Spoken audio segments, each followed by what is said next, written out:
কি করেছিস আয়ান? তুই পাগল হয়ে গেছিস? তুই আমাকে এমন জোর করে কিস করছিস কেন? আয়ান নিজের ঠোঁট মুছে মুচকি হেসে বলল, জোর না করলেও তুমি আমাকে এমনি কিস করতে দিতে? তাহলে জোর করে কিস করে ভুল করলাম। জোর করে সেই মজা পাইনি। তোমার যখন সম্মতি আছে আসো আর একবার কিস করি। আয়ানের কথা শুনে নদী রেগে আগুন হয়ে বলল, থাপ্পড় চিনিস বেয়াদব ছেলে? আমি তোর বন্ধু জিসানের বড় বোন, সেটা ভুলে গিয়েছিস? তোরও বোনের মতো আমি। আয়ান একটানে নদীকে নিজের কাছে নিয়ে এসে নদীর কোমরে হাত রেখে বলল, তুমি শুধু জিসানের বোন, আর একটু পরে বউ হবা। তোমাকে নিয়ে কাজী অফিসের সামনে কি এমনি এমনি দাঁড়িয়ে আছি নাকি? নদী আয়ানকে নিজের থেকে দূরে সরিয়ে আয়ানকে জোরে একটা থাপ্পড় দিয়ে বলল, বেয়াদব, যেটা মুখে আসছে সেটাই বলছিস। তোর বউ হব মানে কি বোঝাতে চাইছিস? সম্পর্ক, বয়স সব কিছু ভুলে যাচ্ছিস তুই? আমি তোর বন্ধুর বড় বোন, তোর থেকে 2 বছরের বড়। তার চেয়েও বড় কথা, আমার বয়ফ্রেন্ড আছে। তাকে ছেড়ে তোকে কেন বিয়ে করব আমি? আয়ান নদীর কোনো কথা শুনল না। জোর করে তুলে নিয়ে গেল কাজী অফিসের ভেতরে। কাজীর সামনে বসতেই কাজী বলে ওঠে, কি ব্যাপার, আপনি ওনাকে এইভাবে তুলে নিয়ে এসেছেন কেন? এটা কাজী অফিস, দুজনের সম্মতিতে বিয়ে হয় এখানে। জোর করে তুলে নিয়ে এলে আমি বিয়ে পড়াতে পারবো না। কাজীর কথা শুনে নদী স্বস্তির নিঃশ্বাস নেয়। মনে করে আয়ান আর তাকে বিয়ে করতে পারবে না, কিন্তু আয়ান সেটা বেশিক্ষণ থাকতে দিল না। একটা টাকার বান্ডিল কাজীর সামনে দিয়ে বলল, এখন পারবেন? অবশ্যই পারবো। অনেক মেয়েরা বিয়েটা কেমন করে, বিয়ের পর সব ঠিক হয়ে যাবে। হুম, বুঝলাম। আপনাকে আরও একটা কাজ করতে হবে। কয়েকজন সাক্ষী জোগাড় করতে হবে। পুরো দুনিয়া টাকার পাগল, তেমন এই কাজীও। টাকা পাওয়ার উপর এখন যেন সে আয়ানের গোলাম হয়ে গিয়েছে। এখন আয়ান যা বলছে তাই করতে রাজি ওই লোক। কাজী উঠে দাঁড়িয়ে বলল, আপনারা অপেক্ষা করুন, আমি এখনই সাক্ষী নিয়ে এসেছি। কথা শেষ করেই কাজী সেখান থেকে চলে যায়। নদী আয়ানের দিকে তাকিয়ে কটমট করে বলল, আয়ান, এখনো সময় আছে, আমাকে ছেড়ে দে, নয়তো এর পরিণাম ভালো হবে না। নদীর হুমকি শুনেও আয়ানের মুখে বিন্দুমাত্র ভয়ের লেশ মাত্র নেই। সে বরং আরো এক ধাপ এগিয়ে নদীর চিবুকটা হালকা ছুঁয়ে দুষ্টু হেসে বলল, পরিণতি ভালো হবে না?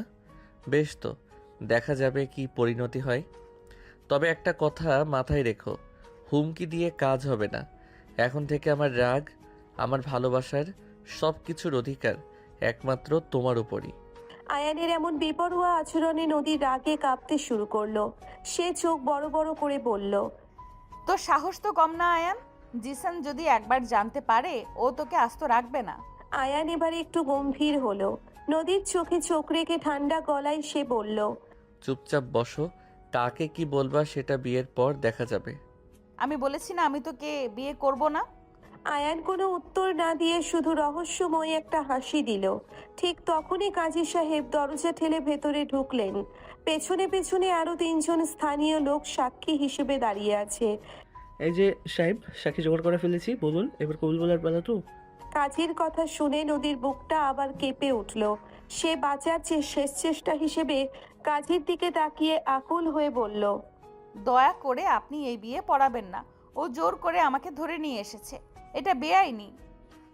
নদীর কথা শেষ হওয়ার আগেই আয়ান তার হাতটা শক্ত করে নিজের হাতের মুঠোয় বন্দি করে ফেলল। তারপর কাজীর দিকে তাকিয়ে চোখের ইশারায় এগিয়ে যেতে বলল, কাজী সাহেব, আর দেরি করার দরকার নেই, ফর্ম বের করুন। সাক্ষী তো সামনেই আছে। কাজী আর কোনো প্রশ্ন করার সাহস পেল না। তিনি রেজিস্ট্রি খাতা আর কলম এগিয়ে দিলেন আয়ানের দিকে। নদীর চোখে তখন জল চিকচিক করছে, কিন্তু আয়ানের মুখের জেদি অভিব্যক্তি দেখে বোঝা যাচ্ছে আজ কোনোভাবেই সে নদীকে ছাড়বে না। আয়ান বুঝতে পারলো যতই চাপ দিক না কেন নদী কোনোভাবেই কবুল বলবে না। তার চোখে তখন একরোখা জেদ। আয়ান নিজের ফোন বের করে স্ক্রিন অন করলো। কয়েক সেকেন্ড পর সে ফোনটা নদীর সামনে ধরে বলল, ভালো করে দেখো। স্ক্রিনে ভেসে উঠল কয়েকটি অন্তরঙ্গ ছবি। দেখে নদীর মুখ মুহূর্তেই ফ্যাকাশে হয়ে গেল। এগুলো, এসব কি? যদি এখন বিয়েতে রাজি না হও, এই ছবি তোমার বাবার কাছে চলে যাবে। সেটা হার্টের রোগের সহ্য করতে পারবে তো? নদী বিস্ময়ে তাকিয়ে থেকে হঠাৎ বলল, এগুলো ফেক। এগুলো এডিট করা ছবি। আয়ান ঠোঁটের কোণে হালকা হাসি টেনে উত্তর দিল। এই ছবিটা ফেক তুমি জানো, আমি জানি। তোমার বাবা তো জানে না। সুন্দর করে বিয়েতে রাজি হয়ে যাও, নয়তো এগুলো তোমার বাবার কাছে পৌঁছে যাবে। নদীর বুক ধক ধক করতে লাগলো, রাগে তার চোখ ভিজে উঠল। তুই খুব নিচে নেমে গেছিস আয়ান। তোমাকে পাওয়ার জন্য আরও নিচে নামতে রাজি আছি। কাগজটাতে সাইন করো আর কবুল বলে ফেলো তাড়াতাড়ি, নয়তো এবার সত্যি ছবিগুলো তোমার বাবার কাছে পৌঁছে যাবে। তোর এত বড় সাহস আয়ান, ব্ল্যাকমেল করে বিয়ে করতে চাইছিস আমাকে? তুই ভেবেছিস আমি তোর এই ভয় দেখানোতে হেরে যাব? নদীর গলা কাঁপলেও তার চোখের আগুন একটুও কমল না। সে রাগ ও অপমানে ফুঁসতে ফুঁসতে রেজিস্ট্রি খাতার দিকে একবার তাকালো, তারপর সোজা আয়ানের চোখের দিকে। ব্ল্যাকমেইল বলো আর যাই বলো, নদী, আমার কাছে তোমার এই রাগী রূপটাও সুন্দর লাগে। সাইনটা কি তুমি নিজে করবে নাকি আমার হাত দিয়ে করিয়ে দিতে হবে? আয়ানের কণ্ঠে বিন্দুমাত্র অনুশোচনার লেশ মাত্র নেই। সে অত্যন্ত ঠান্ডা মাথায় খাতাটা আরও একটু নদীর দিকে বাড়িয়ে দিল। পেছনে দাঁড়িয়ে থাকা কাজী সাহেব আর সাক্ষীরা পুরো দৃশ্যটা বোকার মতো দেখছেন। টাকার জোরে সবাই যেন মুখে কুলু পেটেছে। নদী দীর্ঘ একটা নিঃশ্বাস ফেলল। তার বুঝতে বাকি রইল না যে এই মুহূর্তে আয়ানকে বোঝানো অসম্ভব। বাবার অসুস্থতার দুর্বলতাটা আয়ান ঠিক অস্ত্র হিসেবে ব্যবহার করেছে। নিরুপায় হয়ে নদী কাঁপতে থাকা হাতে কলমটা তুলে নিল। আল্লাহ যেন তোর এই পাপের ক্ষমা না করেন আয়ান। বিড়বিড় করে কথাটা বলে নদী রেজিস্ট্রি পেপারের নির্দিষ্ট জায়গায় সই করে দিল। আয়ানের মুখে তখন এক বিজয়ী হাসি। বাহ, এবার পাত্রপক্ষ মানে আয়ন সাহেব, আপনিও সাইনটা করে ফেলুন। আর হ্যাঁ, এবার কবুল বলার পালা। আয়ান দ্রুত সই করে ফেললো, তারপর নদীর কাঁধে একটা হাত রাখলো। নদী ঝটকা মেরে তার হাত সরিয়ে দিতে চাইলেও আয়ান দিল না, বরং আরো শক্ত করে জড়িয়ে ধরলো। বলো কাজী সাহেব, শুরু করুন, আর দেরি করা যায় না। নদী খান, আপনি কি আয়ন আহমেদকে 5 লক্ষ টাকা দেনমোহর স্বামী হিসেবে কবুল করেছেন?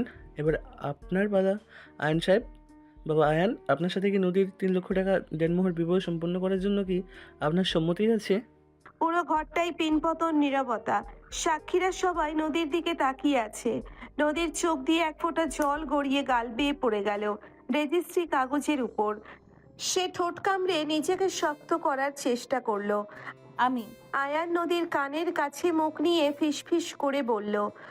বাবার কথাটার কথা ভুলে যেও না নদী। নদী চোখ বন্ধ করে ফেলল। বুকের ভেতরটা দুমড়ে মুচড়ে যাচ্ছে। তবুও বাবার কথা ভেবে সে গলার সমস্ত জোর এক করে ফুটিয়ে তুলল সেই একটি শব্দ, কবুল। নদীর মুখ থেকে কথাটা বের হওয়া মাত্রই কাজী সাহেব আয়ানের দিকে তাকালেন। এবার আপনার পালা আয়ান সাহেব। আয়ান বিন্দুমাত্র সময় নষ্ট না করে নারীর দিকে তাকিয়ে স্পষ্ট ও জোরালো গলায় বলে উঠল। কবুল। বিয়ে সম্পূর্ণ হলো। আয়ান কাজী আর ওই সাক্ষীদের আরো কিছু টাকা দিয়ে নদীর হাত ধরে বাইরে চলে আসে। তখন নদী বলে, বিয়ে তো করেছিস, তোর স্বার্থ হাসিল হয়েছে, এবারে ছবিগুলো ডিলিট কর। আয়ান কোনো তর্কে না গিয়ে ছবিগুলো ডিলিট করে দেয়। তারপর আয়ান নদীকে বলল, বিয়ে হয়ে গেছে মানে এখন তুমি আমার। এখন তুমি ডিভোর্স ছাড়া যা চাইবা তাই তোমাকে আমি দেব। এই বিয়ের ব্যাপারে বাড়ির কেউ যাতে না জানে। ওকে, আমার অনার্স কমপ্লিট হতে 6 মাস বাকি আছে। এই 6 মাস কেউ এই বিয়ের ব্যাপারে জানবে না। অনার্স কমপ্লিট করে বাবার ব্যবসা জয়েন করি, সবার সামনে দিয়ে তোমাকে আবার বিয়ে করে আনবো। আশা করি ততদিনে তুমি আমাকে ভালোবেসে ফেলবে। দিবা স্বপ্ন দেখতে থাকো, তোকে আমি কোনোদিন ভালোবাসবো না। নদীর কথা শেষ হওয়া মাত্রই আয়ান নদীকে টেনে নিজের গাড়ির ভেতরে সিটে বসায়। বসানোর সঙ্গে সঙ্গেই তার উপর ঝুঁকে পড়ে। নদীর প্রতিবাদ করার বা কথা বলার কোনো সুযোগই সে দেয় না। আয়ানের উষ্ণ ঠোঁট দুটো যখন নদীর ঠোঁটের উপর এসে নামে, নদী চমকে ওঠে। নিজেকে ছাড়িয়ে নিতে সে ছটফট করে ওঠে। 2 হাত বাড়িয়ে আয়ানের বুক ঠেলে দূরে সরিয়ে দিতে চায়, কিন্তু আয়ান আরো বেশি আগ্রাসী হয়ে ওঠে। নদীর দুটো হাত একটানে পিছমোড় করে শক্ত মুঠোয় নিজের এক হাতে বন্দি করে ফেলে সে। অন্য হাতটা দিয়ে নদীর কোমর বা ঘাড় শক্ত করে জড়িয়ে ধরে তাকে সিটের সাথে একেবারে আটকে রাখে। নদীর সমস্ত প্রতিরোধ নিমেষেই দুর্বল হয়ে যায়। গাড়ির কাছের ওপারে কে কি দেখছে সেদিকে আয়ানের কোনো ভ্রুক্ষেপই নেই। তার কাছে এই মুহূর্তে পৃথিবীর সমস্ত নিয়মের বাইরে কেবল এই মেয়েটাই সব। বেশ কিছুক্ষণ একটানা গভীর ও তীব্র চুম্বনের পর আয়ান একটু থামে। নদীর বুক তখন হাঁপড়ের মতো উঠছে নামছে, ঠোঁট দুটো কিছুটা ফুলে লাল হয়ে গেছে। রাগে ও কান্নায় তার চোখ দিয়ে ফোঁটা ফোঁটা জল গড়িয়ে পড়ছে গাল বেয়ে। ঠিক সেই মুহূর্তে আয়ান নদীর আরো কাছে সরে আসে। নদীর গরম নিঃশ্বাস যখন আয়ানের গালে এসে লাগে তখন সে নদীর কানের কাছে মুখ নিয়ে যায়। লোমকূপ শিহরিত করে তোলার মতো এক ঠান্ডা অথচ গভীর ফিসফিসে গলায় আয়ান বলে ওঠে, হাজার বাধা দাও, যতই ঘৃণা করো আমাকে, শেষ পর্যন্ত তোমাকেই আমার ভালোবাসতে হবে নদী, এর কোনো অন্যথা নেই। নদীর গা থেকে তখনও ক্ষোভ আর অপমানের উত্তাপটা পুরোপুরি কাটেনি। গাড়ির সিটে এলিয়ে পড়ে সে আক্রোশে নিজের হাত দুটো ছাড়িয়ে নিল। আয়ানের দিকে এক পলক ঘূর্ণাপূর্ণ দৃষ্টি ফেলে সে ঝটকা দিয়ে গাড়ির দরজা খুলে ছিটকে বেরিয়ে এলো। খবরদার আমার গায়ে আর হাত দেওয়ার চেষ্টা করবি না। এই জোর করে করা বিয়ে কিংবা তোর এই জোরাজুরি কোনোটারই মূল্য আমার কাছে 1 টাকারও বেশি নয়। আয়ান গাড়ি থেকে নামলো না। ড্রাইভিং সিটে বসে একটা বাঁকা হাসি উপহার দিয়ে সে স্টিয়ারিং এ হাত রাখলো। মূল্য আজ না হোক কাল ঠিকই বুঝতে পারবে নদী। আপাতত নিজের বাড়ি পর্যন্ত নিরাপদে পৌঁছে যাও। আর হ্যাঁ, মুখের ওই রাগী ভাবটা একটু কমাও, নইলে কিন্তু তোমার ওই মিষ্টি মুখটা দেখতে বেমানান লাগে। আয়ানের কথা শেষ হওয়ার আগেই নদী আর এক মুহূর্ত সেখানে দাঁড়ালো না। নিজের রাগকে গলা পর্যন্ত চেপে ধরে সে উল্টো দিকের রাস্তা দিয়ে দ্রুত পা চালিয়ে বাড়ির পথ ধরল। পেছনে আয়ানের গাড়ির স্টার্ট নেওয়ার তীব্র শব্দটা মিলিয়ে গেল বাতাসে।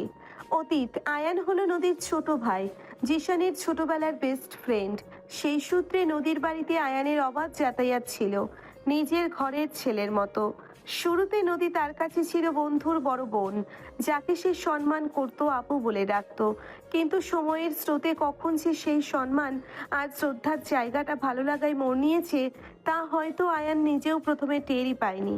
দিনের পর দিন নদীর হাসি মুখ আর খেয়াল রাখা আর ছোটখাটো বকুনিগুলো আয়ানের মনে গভীর এক অনুভূতির জন্ম দেয়। সে বুঝতে পারে নদীর ভাইয়ের বন্ধু হয়ে আসার আড়ালে তার মন কবেই ওই মেয়েটার প্রেমে বন্দী হয়ে গেছে।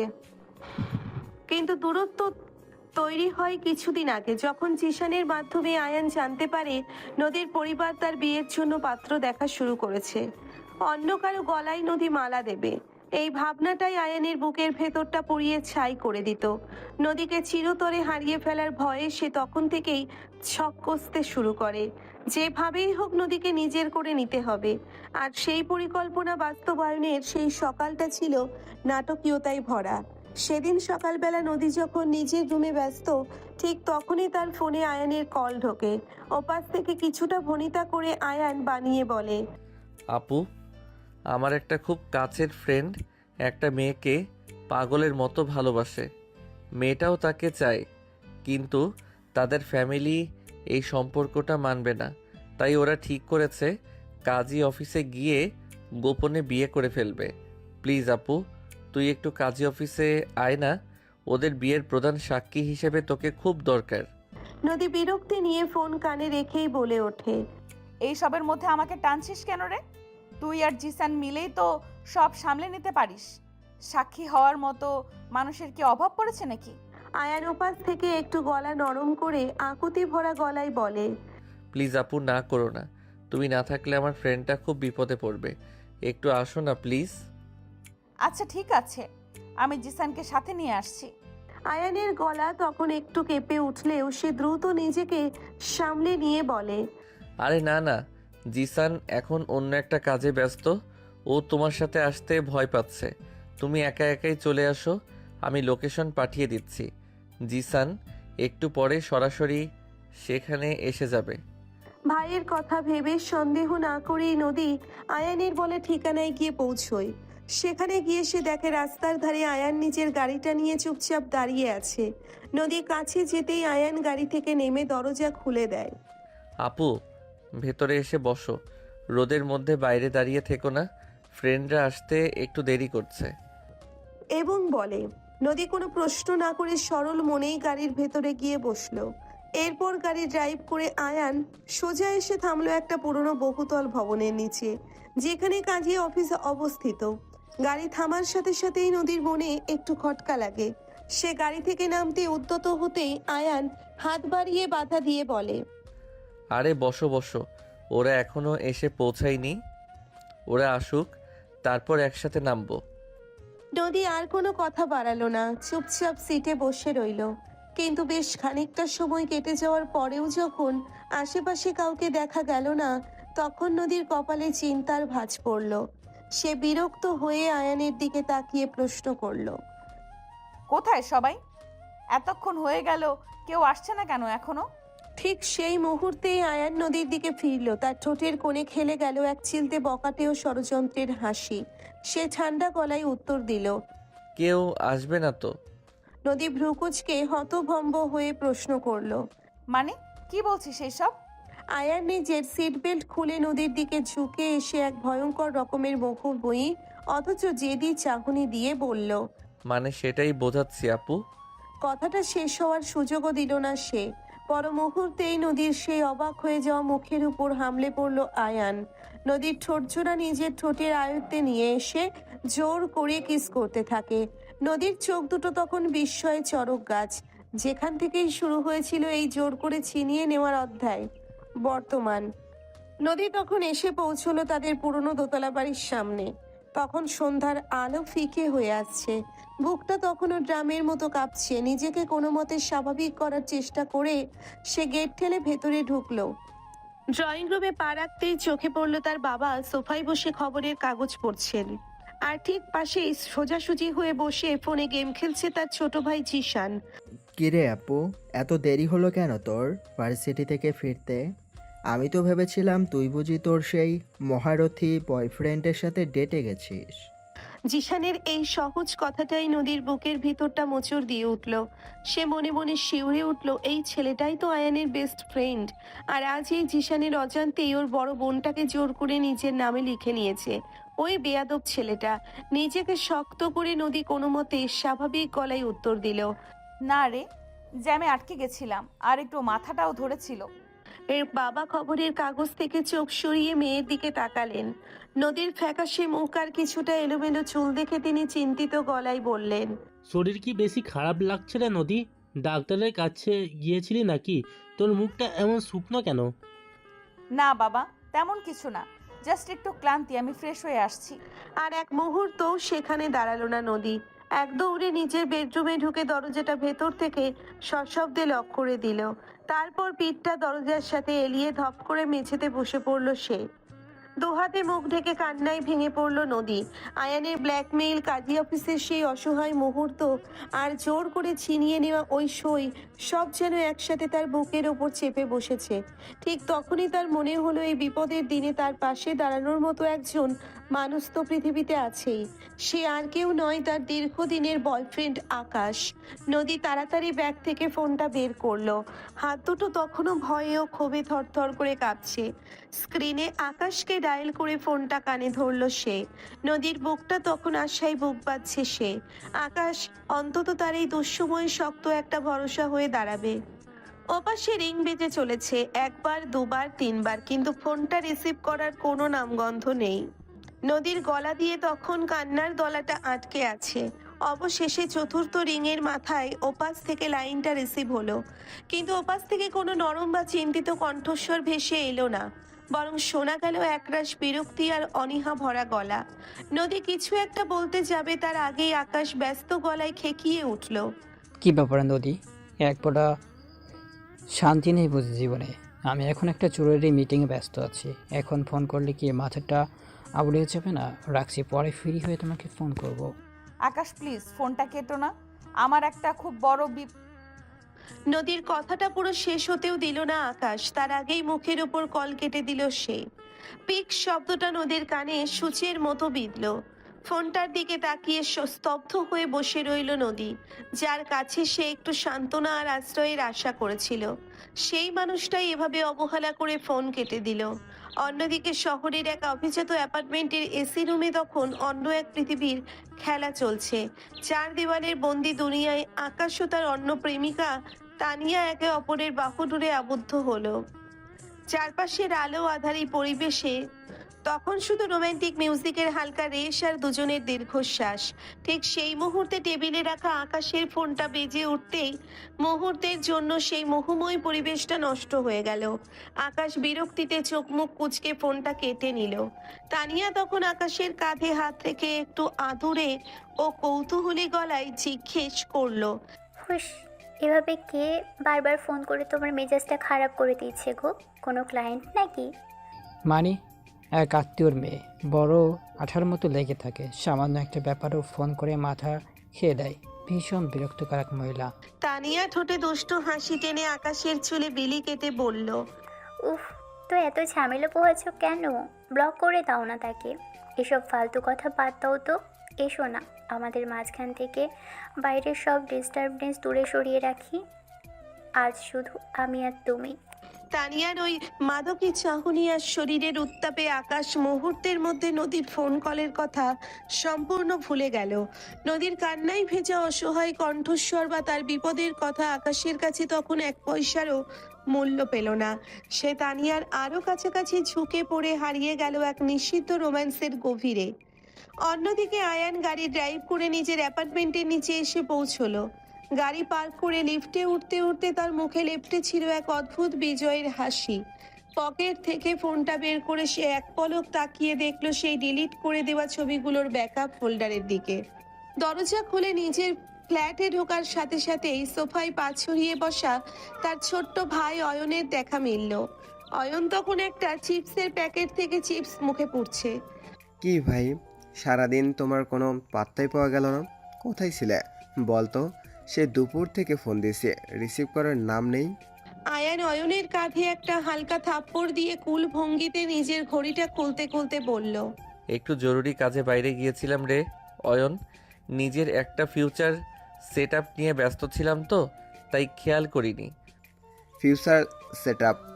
বাহারে, পড়াশোনা শেষ না করতেই এত কিসের টেনশন তোমার? নাকি লুকিয়ে লুকিয়ে কোনো কাণ্ড কারখানা পাকাচ্ছিস? অয়নের এই সাধারণ রসিকতা শুনে আয়ানের ঠোঁটের কোণে হাসিটা আরো একটু চওড়া হলো। সে মনে মনে ভাবলো, তুই তো ঘুণাক্ষরেও জানিস না রে অয়ন, তোর এই ভাই আজ কি করে এসেছে। আয়ান মনে মনে এসব বললেও মুখে বলে, কাগজ কলমের কিছু কাজ ছিল ভাই, তবে চিন্তা করিস না, সব ঠিকঠাক জায়গায় এসে গেছে। অয়ন কাঁধ ঝাঁকিয়ে আবার নিজের ফোনে মনোযোগ দিল। আয়ান নিজের রুমের দিকে এগোতে এগোতে একবার ভাবলো নদীর কথা। রাগে থরথর করে কাঁপা সেই মুখটা ভেসে উঠতেই আয়ানের চোখ দুটো চকচক করে উঠল।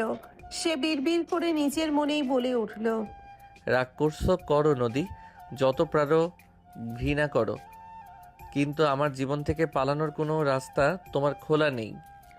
2 ঘন্টা পর আকাশ এভাবে ফোন কেটে দেওয়ার নদী আরো ভেঙে পড়ে।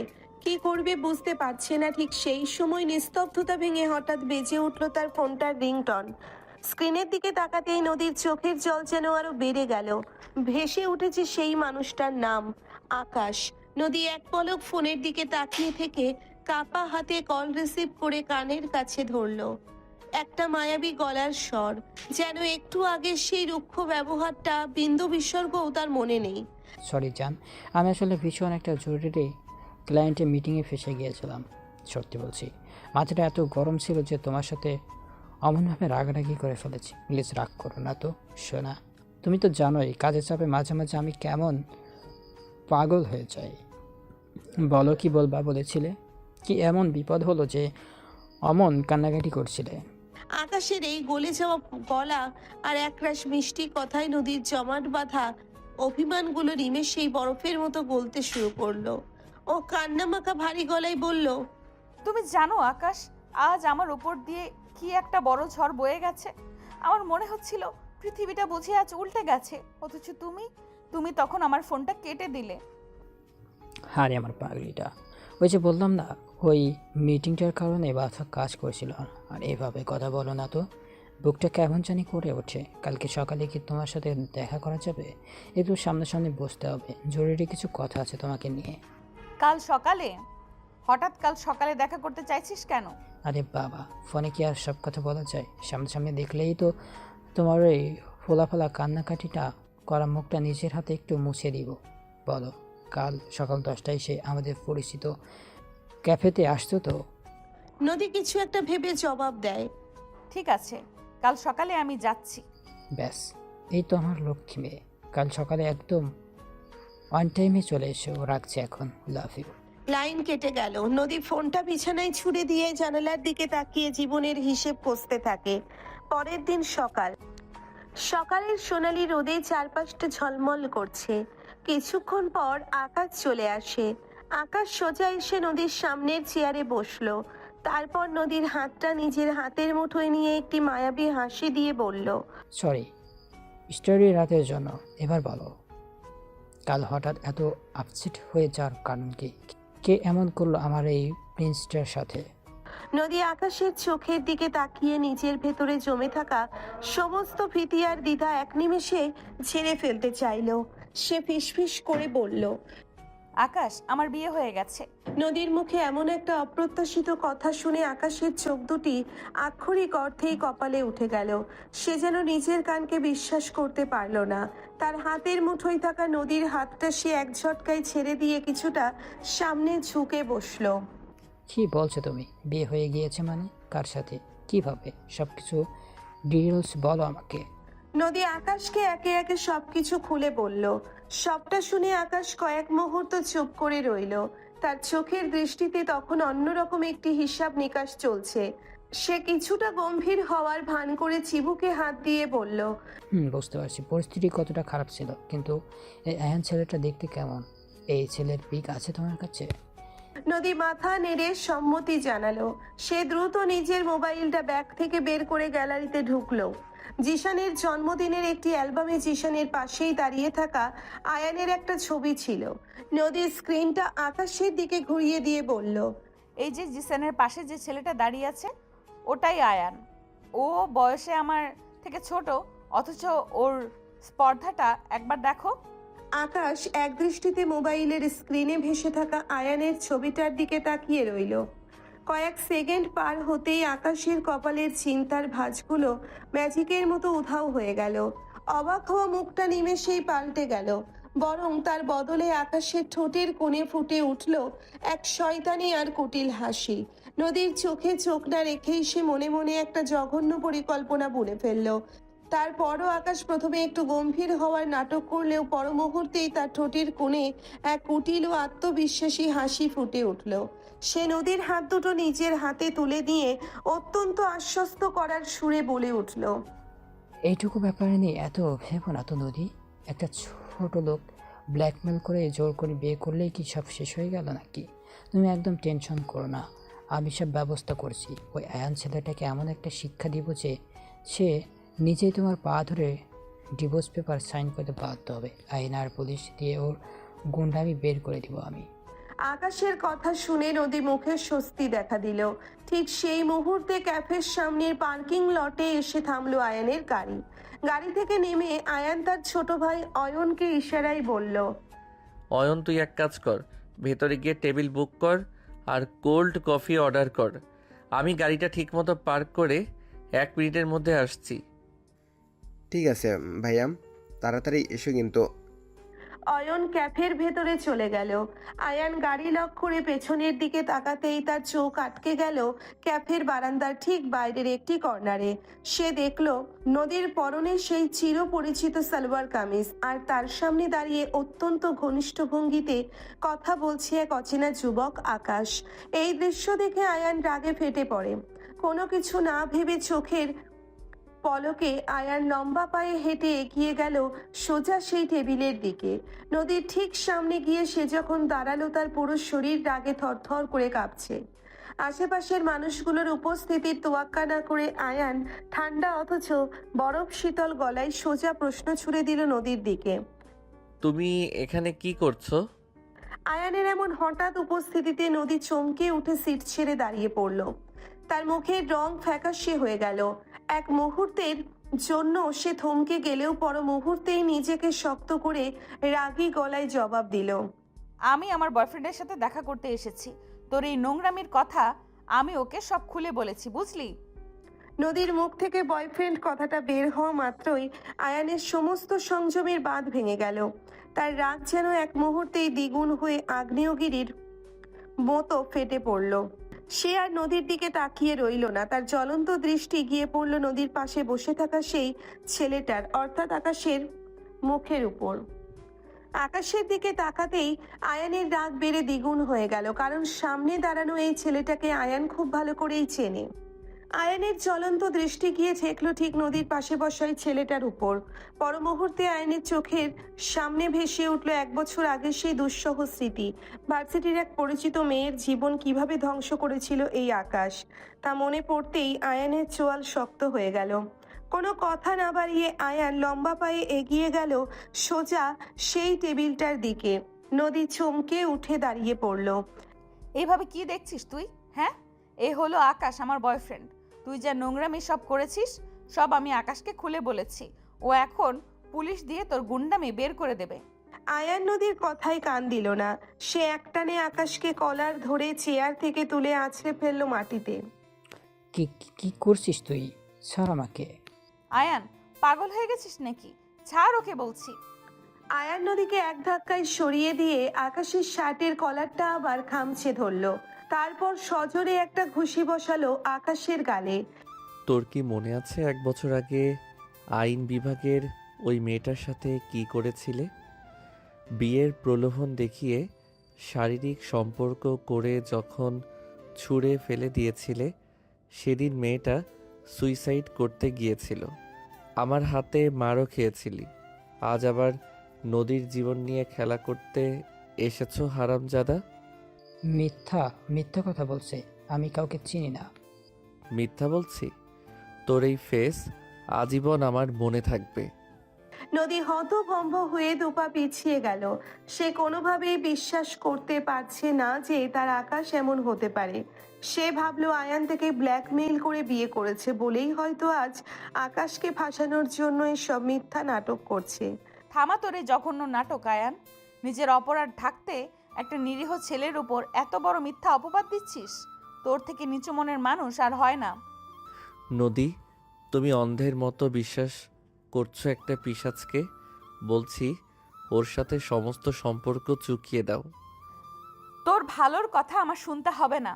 তুই নিজে একটা ক্রিমিনাল, আবার এসেছিস অন্যের সার্টিফিকেট দিতে। খবরদার বলছি, আর কখনো আমার সামনে আসবি না। কথাটা বলেই নদী আর এক মুহূর্ত সেখানে দাঁড়ালো না।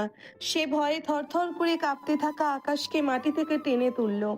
তারপর আকাশের হাত ধরে ক্যাফে থেকে দ্রুত পায়ে বেরিয়ে গেল। আয়ান ক্যাফের মেঝেতে একা দাঁড়িয়ে রইল। তার বুক ছিঁড়ে বেরিয়ে এলো এক দীর্ঘ নিঃশ্বাস। রাত তখন 10:20 চারিদিকে নিস্তব্ধতায় মোড়ানো। নদীর দোতলা বাড়ির পেছনের বারান্দায় গ্রিল বেয়ে নীরবে উপরে উঠে এলো আয়ান। আলতো পায়ে বারান্দার দরজা ঠেলে সে সোজা প্রবেশ করলো নদীর রুমে। হঠাৎ রুমে কোনো মানুষের উপস্থিতি টের পেয়ে নদী বিছানা থেকে চমকে উঠে বসলো। সামনে আয়ানকে দাঁড়িয়ে থাকতে দেখেই তার রক্ত মাথায় চড়ে গেল। রাগে ফুঁসতে ফুঁসতে সে ফিসফিস করে বলে উঠল, তোর এত বড় স্পর্ধা! তুই আমার রুমে কিভাবে ঢুকলি? এক্ষুনি বলছি বের হয়ে যা আমার রুম থেকে, নইলে আমি চিৎকার করে সবাইকে ডেকে দেব। চুপ করো নদী, চিল্লাচিল্লি করো না। কিন্তু নদীর রাগ তখন চরমে। সে আয়ানের কোনো কথাই শুনতে নারাজ। সে আরো জোরে চিৎকার করার প্রস্তুতি নিতেই আয়ান আর কোনো উপায় না পেয়ে এক টানে নদীকে নিজের বাহুডোরে টেনে আনলো। নদীর মুখের উপর নিজের উষ্ণ ঠোঁট নামিয়ে সে শুরু করলো গভীর ও তীব্র এক চুম্বন। বেশ কিছুক্ষণ পর আয়ান যখন নিজেকে একটু গুটিয়ে নিল, তখন নদীর বুক লাফাতে থাকে। আয়ান নদীর কানের কাছে মুখ নিয়ে ঠান্ডা অথচ কঠোর গলায় ফিসফিস করে বলে উঠল, আমি কথা শেষ করার আগে যদি আর একটাও চিৎকার চেঁচামেচি করেছো, তাহলে আজ রাতেই এই রুমে আমাদের বাসরটাও সেরে ফেলবো। আয়ান আয়ানের এই হুমকির কথা শুনে নদীর মুখ দিয়ে আর কোনো শব্দ বের হলো না। সুযোগ বুঝে আয়ান এবার একটু নরম গলায় বলল, আমি সত্যি জানতাম না যে তোমার কোনো বয়ফ্রেন্ড আছে। ওই দিন কাজী অফিসের সামনে বয়ফ্রেন্ডের কথা বলেছিলে। আমি ভেবেছিলাম বিয়ের হাত থেকে বাঁচার জন্য তুমি ওটা বানিয়ে বলছো। এখন তো নিজের চোখে সব জানতে পেরেছিস, তাহলে এখন আমাকে ডিভোর্স দিয়ে দে। ডিভোর্স আমি সত্যিই দিতাম, মাফও চাইতাম তোমাদের কাছে, যদি আজ আকাশের জায়গায় অন্য কোনো ভালো ও ভদ্র ছেলে থাকতো। কিন্তু ওই লম্পট প্লেবয় ছেলের কাছে গিয়ে তোমার জীবন আমি নিজের হাতে ধ্বংস হতে দেব না। জোর করে বিয়ে করেছি, বেশ করেছি। নদী আকাশকে সে অন্ধের মতো বিশ্বাস করে।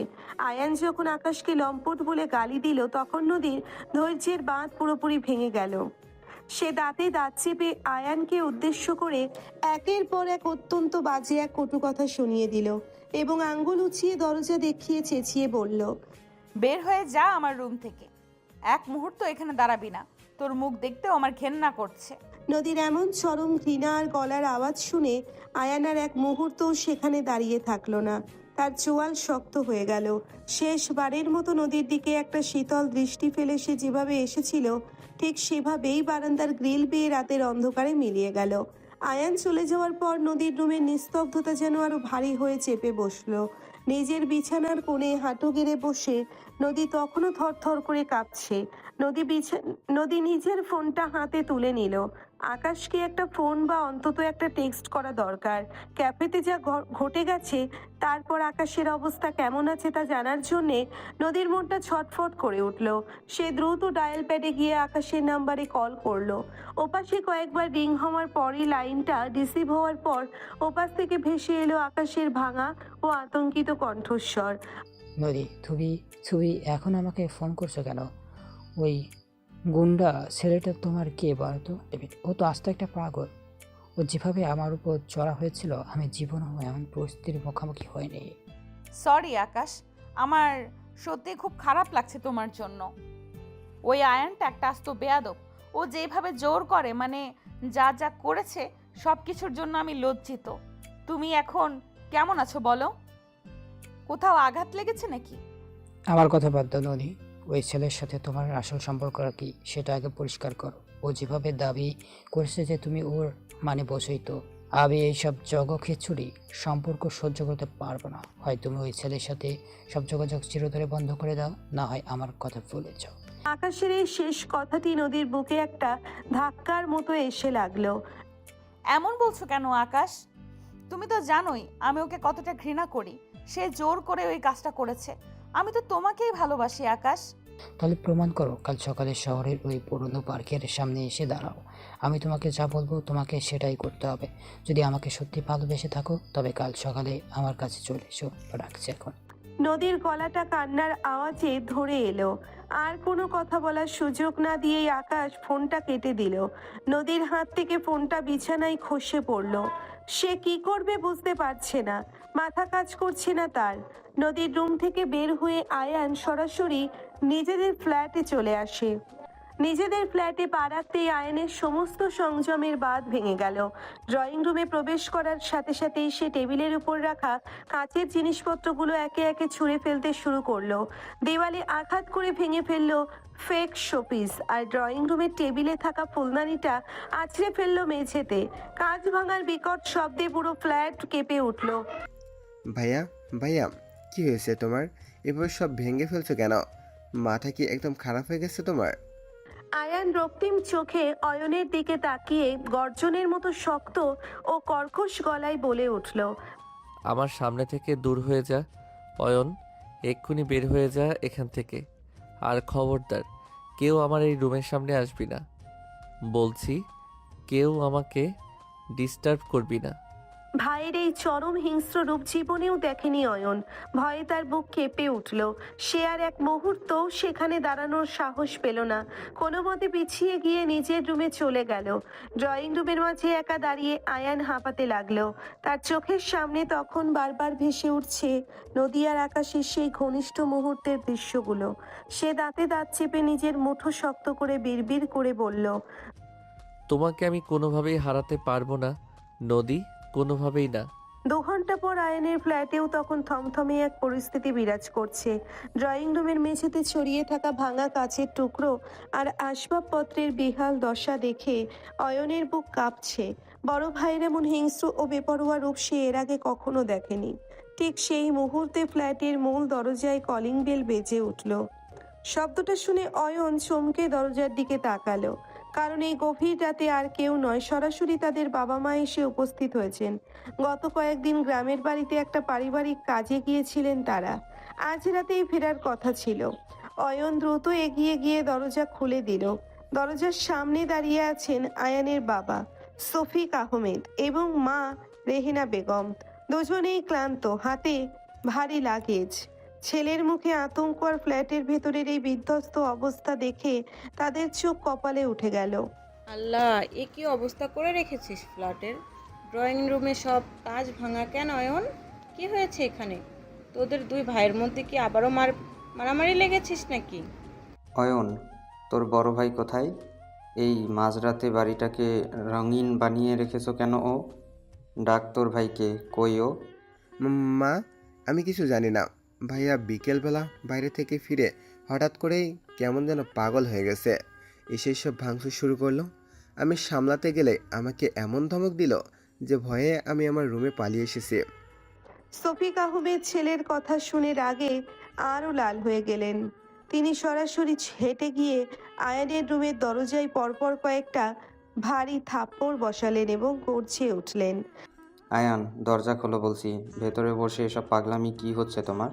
দরজা না খুললে আজ কিন্তু ফল ভালো হবে না। রেহানা বেগম স্বামীর হাত ধরে কিছুটা ভয় পেয়ে বললেন, আরে আস্তে ডাকো না, এমনিতে তো সারাদিন ক্লান্ত হয়ে এসেছো, তার উপর এভাবে চিল্লাচ্ছ কেন? আয়ান বাবা, দরজা খোল। সোনা, কি হয়েছে আমায় বলো। বাইরে মায়ের সেই শান্ত ও উদ্বিগ্ন গলা আর বাবার রাগী ধমক শুনেও আয়ান এক চুলও নড়ল না। সে শক্ত হাতে রুমের দরজাটা আরো জোরে ভেতর থেকে আটকে রেখে ঠান্ডা অথচ কঠোর গলায় ভেতর থেকে চিৎকার করে বলে উঠল, বাবা মা, দয়া করে আমাকে এখন কেউ ডিস্টার্ব করো না প্লিজ। নিজেরা রুমে যাও, আমাকে আমার মতো একা থাকতে দাও বলছি। একা থাকতে দেবো মানে কি? দরজা খোলো বলছি। পড়াশোনা শেষ না করে এসব কিসের বাহাদুরি শুরু করেছিস তুই? ঘরে 12টা বাজিয়ে দিয়ে বলছিস ডিস্টার্ব না করতে। আমি বলেছি না কেউ আমার সাথে কথা বলতে এসো না। আমার মেজাজ এখন একদম ঠিক নেই, প্লিজ বলছি চলে যাও। আয়ানের এই একরোখা ও কঠোর গলায় পরিষ্কার বোঝা যাচ্ছে ভেতরের অবস্থা কতটা জটিল। বাবা শফিক আহমেদ রাগে ফুঁসতে লাগলেন আর মা রেহেনা বেগম ছেলের এমন আচরণে বুক চাপড়ে দুশ্চিন্তায় ভেঙে পড়লেন। পরের দিন সকালে নির্দিষ্ট সময়ে পার্কের সেই পরিচিত কোণটায় এসে পৌঁছল নদী। চারপাশের কোলাহল ছাপিয়ে তার নিজের বুকের স্পন্দনটাই যেন কানে বাজছে। একটু সামনে তাকাতে এসে দেখতে পেল একটা বেঞ্চে বসে আছে আকাশ। নদীর পায়ের শব্দ পেতে আকাশ মাথা তুলে তাকালো। তার মুখে এক চিলতে মায়াবী হাসি ফুটিয়ে সে হাত বাড়িয়ে নদীকে কাছে টেনে নিল। এসো নদী, জানতাম তুমি আমার কথা রাখবে। উফ, কাল রাতে ঘুমাইনি আকাশ, মাথাটা পুরো কাজ করছে না। আয়ান যেভাবে আমার জীবনটা নরক বানিয়ে দিয়েছে আমি আর পারছি না। আমি ওকে এক্ষুনি ডিভোর্স দিতে চাই, তো আইনি প্রক্রিয়া বা কিভাবে কি করব কিছুই বুঝতে পারছি না। আকাশ নদীর আরো একটু কাছে সরে এলো। সে নদীর কাঁধে হাত রেখে অত্যন্ত আপন সুরে সান্ত্বনা দিতে শুরু করলো।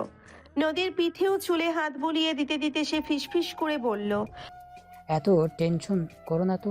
ডিভোর্স দেওয়ার কি এমন কোনো কঠিন ব্যাপার নাকি? ওই চাকরার বিরুদ্ধে কোর্টে কেস ফাইল করতে হবে, উকিল ধরতে হবে, ম্যারেজ সার্টিফিকেট অবৈধ প্রমাণ করতে হবে যে ওটা জোর করেই সাইন করানো হয়েছে। আমি সব ব্যবস্থা করে দিচ্ছি বুঝলে। কথা বলতে বলতে আকাশ নদীর আরো কাছাকাছি চলে এলো। তার হাত দুটো নদীর কোমর জড়িয়ে ধরে মুখটা একদম নদীর মুখের কাছে নিয়ে এলো, যেন সান্ত্বনা দেওয়ার ছলে সে পুরোপুরি নদীর শরীর মিশে যেতে চাইছে।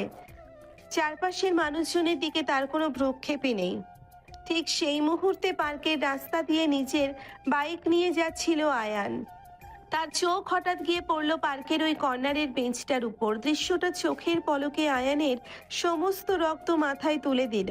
সে দেখল যে লম্পট মেয়েটার জীবন ধ্বংস করতে চেয়েছিল সেই আকাশ এখন তার নিজের বউ নদীকে অত্যন্ত অশালীন ও ঘনিষ্ঠভাবে জড়িয়ে ধরে আছে।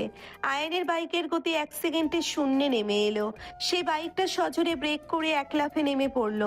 লম্বা লম্বা পায়ে হেঁটে সে সোজা গিয়ে হাজির হলো সেই বেঞ্চের সামনে। হাত নামা বলছি, তোর এই নোংরা হাত দুটো ওর শরীর থেকে। আয়ানের আচমকা আশায় নদী ও আকাশ দুজনেই চমকে উঠে দাঁড়িয়ে বলল। নদী আকাশকে সামনে রেখেই হেসে ফেটে পড়ল। তো সমস্যা কি আয়ান? কেন বারবার আমার পেছনে কুকুরটার মতো লেগে আছিস? তুই তো সীমা ভুলে যাচ্ছিস দিন দিন। আয়ান নদীর কথায় কান দেওয়ার প্রয়োজনও বোধ করল না। সে একটানে আকাশকে কলার ধরে মাটি থেকে তুলে দাঁড় করালো। তোকে আমি ক্যাফেতেও ওয়ার্নিং দিয়েছিলাম হারামজাদা, আজও তোর সাহস হয় আমার বউয়ের গায়ে হাত দেওয়ার? তোর চামড়া আমি আজ 1 ইঞ্চিও আস্ত রাখবো না। নদী মাঝখানে দেওয়াল হয়ে দাঁড়িয়ে গেল। সে চিৎকার করে আয়ানের বুক ঠেলে দূরে সরিয়ে দেওয়ার চেষ্টা করলো। থামা তোর এই গুন্ডামি। আয়ান, বলছি হাত ছাড় ওর। তুই একটা মেন্টাল পেশেন্ট। তোর এই জোর করে করা বিয়ের কোনো দাম নেই আমার কাছে। আকাশ যা বলছে ঠিকই বলছে। তুই একটা ক্রিমিনাল। নদী, তুমি অন্ধের মতো বিশ্বাস করছো এই পিশাচটাকে? ও তোমাকে ব্যবহার করছে। একটু বোঝার চেষ্টা করো, ও তোমার সব শেষ করে দেবে। নদীর ভেতরের সমস্ত বাদ আর মানসম্মানের জ্ঞান এক পলকে চুরমার হয়ে গেল। সে রাগের চরম সীমায় পৌঁছে আয়ানের ঠিক সামনে গিয়ে দাঁড়ালো। তারপর সজোরে একটা থাপ্পড় বসালো আয়ানের বাঁ গালে। তারপর চিৎকার করে বলল, ও লম্পট?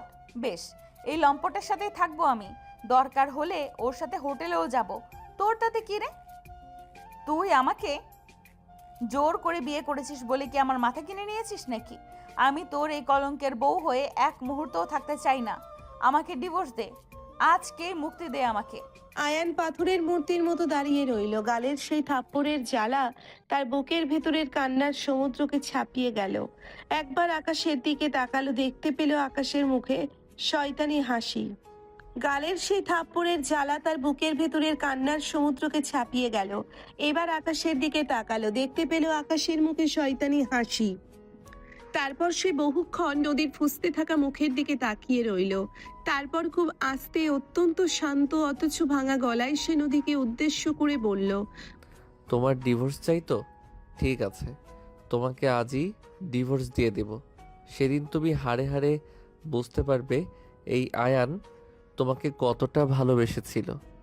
যেদিন এই লম্পটটা তোমার সর্বস্ব লুটে নিয়ে তোমাকে ডাস্টবিনের ময়লার মতো ছুঁড়ে ফেলে দেবে, সেদিন বুঝতে পারবে আমি সত্যি ছিলাম নাকি ওই মিথ্যাবাদীটা। কথাটা শেষ করে আয়ান আর এক মুহূর্তও সেখানে দাঁড়ালো না।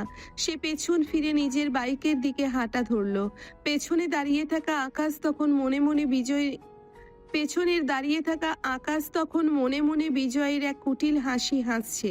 আর নদী হাঁপাতে হাঁপাতে আয়ানের চোখে যাওয়ার পথের দিকে তাকিয়ে রইল।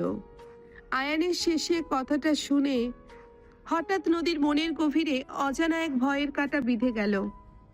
কিন্তু সে দ্রুত মাথা ঝেড়ে নিজেকে স্বাভাবিক করার চেষ্টা করলো। সে ভাবলো আয়ান তাকে ধরে রাখতে এসব ফালতু কথা বলছে। ঠিক তখনই আকাশ নদীর কাঁধে হাত রাখলো। তার মুখে তখন বিজয়ের সন্তুষ্ট এক হাসি। ছেড়ে দাও তো ওই পাগলটাকে নদী। ও তো মাথায় ঠিকঠাক কাজ করছে না বলেই আজেবাজে বকছে। চলো এই সুযোগে আমরা ডিভোর্স পেপারটা উকিলের ব্যাপারে ফাইল করে ফেলি। আজ বিকেলের দিকে একটা ভালো রেস্টুরেন্টে বসি, কেমন? নদী আকাশের দিকে তাকালো। কিছুটা আচ্ছন্ন গলায় সে শুধু মাথা নেড়ে সম্মতি জানালো। ঠিক আছে, থেকে বাড়ি ফিরে আয়ান সোজা নিজের রুমে ঢুকে দরজাটা ভেতর থেকে লক করে দিল। নদীর বলা সেই কথাগুলো, ও লম্পটের সাথেই থাকবো আমি, আমাকে ডিভোর্স দে, তার বুকের ভেতরটা মুচড়ে যাচ্ছিল, আর ধরে রাখতে পারলো না সে। বালিশে মুখ গুজে কান্নায় ভেঙে পড়লো আয়ান। তার বুক ছিঁড়ে বেরিয়ে এলো এক বুক চাপা কষ্ট। ঠিক সেই মুহূর্তে দরজায় কড়া নাড়লেন রেহেনা বেগম। ছেলের কান্নার শব্দ তার কানে আসতেই তিনি চিন্তিত হয়ে দরজা ধাক্কা দিতে লাগলেন। আয়ান, দরজা খোলো বাবা, ভিতরে কি হচ্ছে এসব? তুই কাঁদছিস কেন? মায়ের জোরাজুরিতে আয়ান কোনো মতে উঠে গিয়ে দরজা খুলে দিল। তার লাল হয়ে যাওয়া চোখ ও ভেজা গাল দেখে রেহেনা বেগম আঁতকে উঠলেন। এ কি অবস্থা তোর? এভাবে কাঁদছিস কেন রে? কি হয়েছে আমাকে বল। আর নিজেকে সামলাতে পারল না আয়ান। মায়ের জড়িয়ে ধরে সে ছোট বাচ্চার মতো ফুপিয়ে কেঁদে উঠল এবং জিশানের বড় বোন নদীকে জোর করে বিয়ে করা থেকে শুরু করে আজ পার্কের ঘটে যাওয়া সব ঘটনা মায়ের কাছে খুলে বলল। সব শোনার পর রেহেনা বেগম কয়েক মুহূর্ত পাথরের মতো দাঁড়িয়ে রইলেন। তারপর গম্ভীর গলায় বললেন, আয়ান, তোর থেকে আমি এটা আশা করিনি। একটা মেয়েকে তার ইচ্ছের বিরুদ্ধে তুলে নিয়ে বিয়ে করেছিস, এটা তো খুব ঘৃণ্য একটা কাজ। মা, আমি ওকে ভালোবাসি, ওকে নিজের করে পাওয়ার জন্য। এছাড়া আমার কোনো উপায় ছিল না। আমি কি এতটাই খারাপ? আমাকে কি একটু ভালোবাসা যায় না? রেহেনা বেগম ছেলের মাথায় হাত বুলিয়ে নরম অথচ দৃঢ় গলায় বললেন, তুই খারাপ না আয়ান, তবে তুই যে কাজটা করছিস সেটা অবশ্যই একটা অন্যায় কাজ। কাউকে ভালোবাসলে তাকে জোর করে পেতে হয় না। তোর ভালোবাসা যদি সত্যি হয়, সে একদিন ঠিক তোর কাছেই ফিরে আসবে। ভালোবাসলে তাকে মুক্ত আকাশে উড়তে দিতে হয়, খাঁচায় বন্দি করে রাখতে হয় না। তাহলে এখন আমি কি করব মা?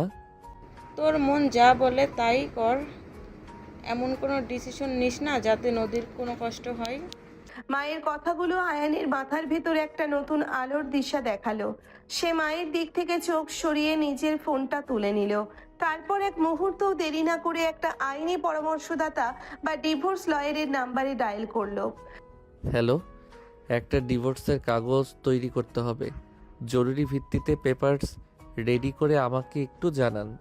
আপনি কাল সামনাসামনি এসে আমার সাথে দেখা করবেন প্লিজ। ওকে। নিজের ভালোবাসাকে ভালোবেসে আজ মুক্তি দেওয়ার সিদ্ধান্ত নিল আয়ান। বুক ভাঙা কষ্ট বুকে চেপে সে শুধু ভাবলো, নদীর মুখের সেই হাসি মুখটাই হয়তো তার জীবনের সবচেয়ে বড় প্রাপ্তি হতো, যা আজ সে নিজের হাতেই হারিয়ে ফেলল। পরের দিন সকালে আয়ান নিজে থেকেই নদীকে ফোন করলো। ফোনটা রিসিভ করতেই ওপাশ থেকে আয়ানের শান্ত ও গম্ভীর কণ্ঠস্বর ভেসে এলো। আজ দুপুর নাগাদ লয়ারের চেম্বারে চলে এসো। উনি আমাদের ডেকেছেন। ডিভোর্সের ব্যাপারে কথাগুলো ফাইনাল করে নেব। ঠিক আছে, আমি আসছি। নির্দিষ্ট সময়ে নদী ও আয়ান দুজনেই এসে হাজির হলো শহরের এক নামকরা আইনজীবীর চেম্বারে। লয়ার সাহেব তাদের সামনে বসা বিনীতভাবে ফাইলপত্র উল্টে দেখছেন। হঠাৎ তিনি চশমাটা একটু ঠিক করে গম্ভীর মুখে দুজনের দিকে তাকালেন। আপনাদের বিয়ের তো 1 সপ্তাহও হয়নি, এর মধ্যে আপনারা ডিভোর্স চাচ্ছেন? আমি সত্যিই বুঝি না আপনারা আজকালকার ছেলেমেয়েরা আসলে বিয়ে করেনটা কি জন্য? ছেলে খেলা নাকি? লয়ারের এমন সরাসরি তিরস্কারে আয়ান মাথা নিচু করে ফেলল। তার মুখের ওপর তখন জমে আছে গভীর এক অপরাধ বোধ ও ক্লান্তি। সে কোনো উত্তর দিল না, শুধু একদৃষ্টিতে টেবিলের দিকে তাকিয়ে রইল। নদীও চুপ করে বসে রইল, তার মুখে কোনো কথা ফুটল না। লয়ার সাহেব তাদের নীরবতা দেখে একটি দীর্ঘ নিঃশ্বাস ফেললেন এবং ফাইলটা বন্ধ করে বললেন, শুনুন, মুখের কথায় বা খামখেয়ালি ফোনায় ডিভোর্সের নাম নিলেই তো আর আইনত রাতারাতি ডিভোর্স হয়ে যায় না। নিয়ম অনুযায়ী আপনাদের আমি 3 মাসের সময় দিলাম। এই 3 মাস আপনারা ঠান্ডা মাথায় ভেবে দেখুন নিজেদের সম্পর্কটা টিকিয়ে রাখা যায় কিনা। যদি বোঝেন যে কোনোভাবেই সম্ভব নয়, তবে ঠিক 3 মাস পর আমার চেম্বারে এসে দেখা করবেন। তখন আমি আপনাদের আইনসম্মতভাবে ডিভোর্স করিয়ে দেব। লয়ারের কথা শেষ হওয়ার পর দুজনে আর এক মুহূর্তও সেখানে বেশিক্ষণ দাঁড়ালো না। তারা একে একে চেম্বার থেকে বেরিয়ে এলো বাইরে ফুটপাতে। বাইরের রোদে দাঁড়িয়ে আয়ান পকেট থেকে হাত বের করে অত্যন্ত শান্ত ও ভারী গলায় নদীকে বলল, চিন্তা করো না নদী, এই 3 মাস কেউ তোমাকে বিরক্ত করবে না। আমার তরফ থেকে কোনো জোর থাকবে না।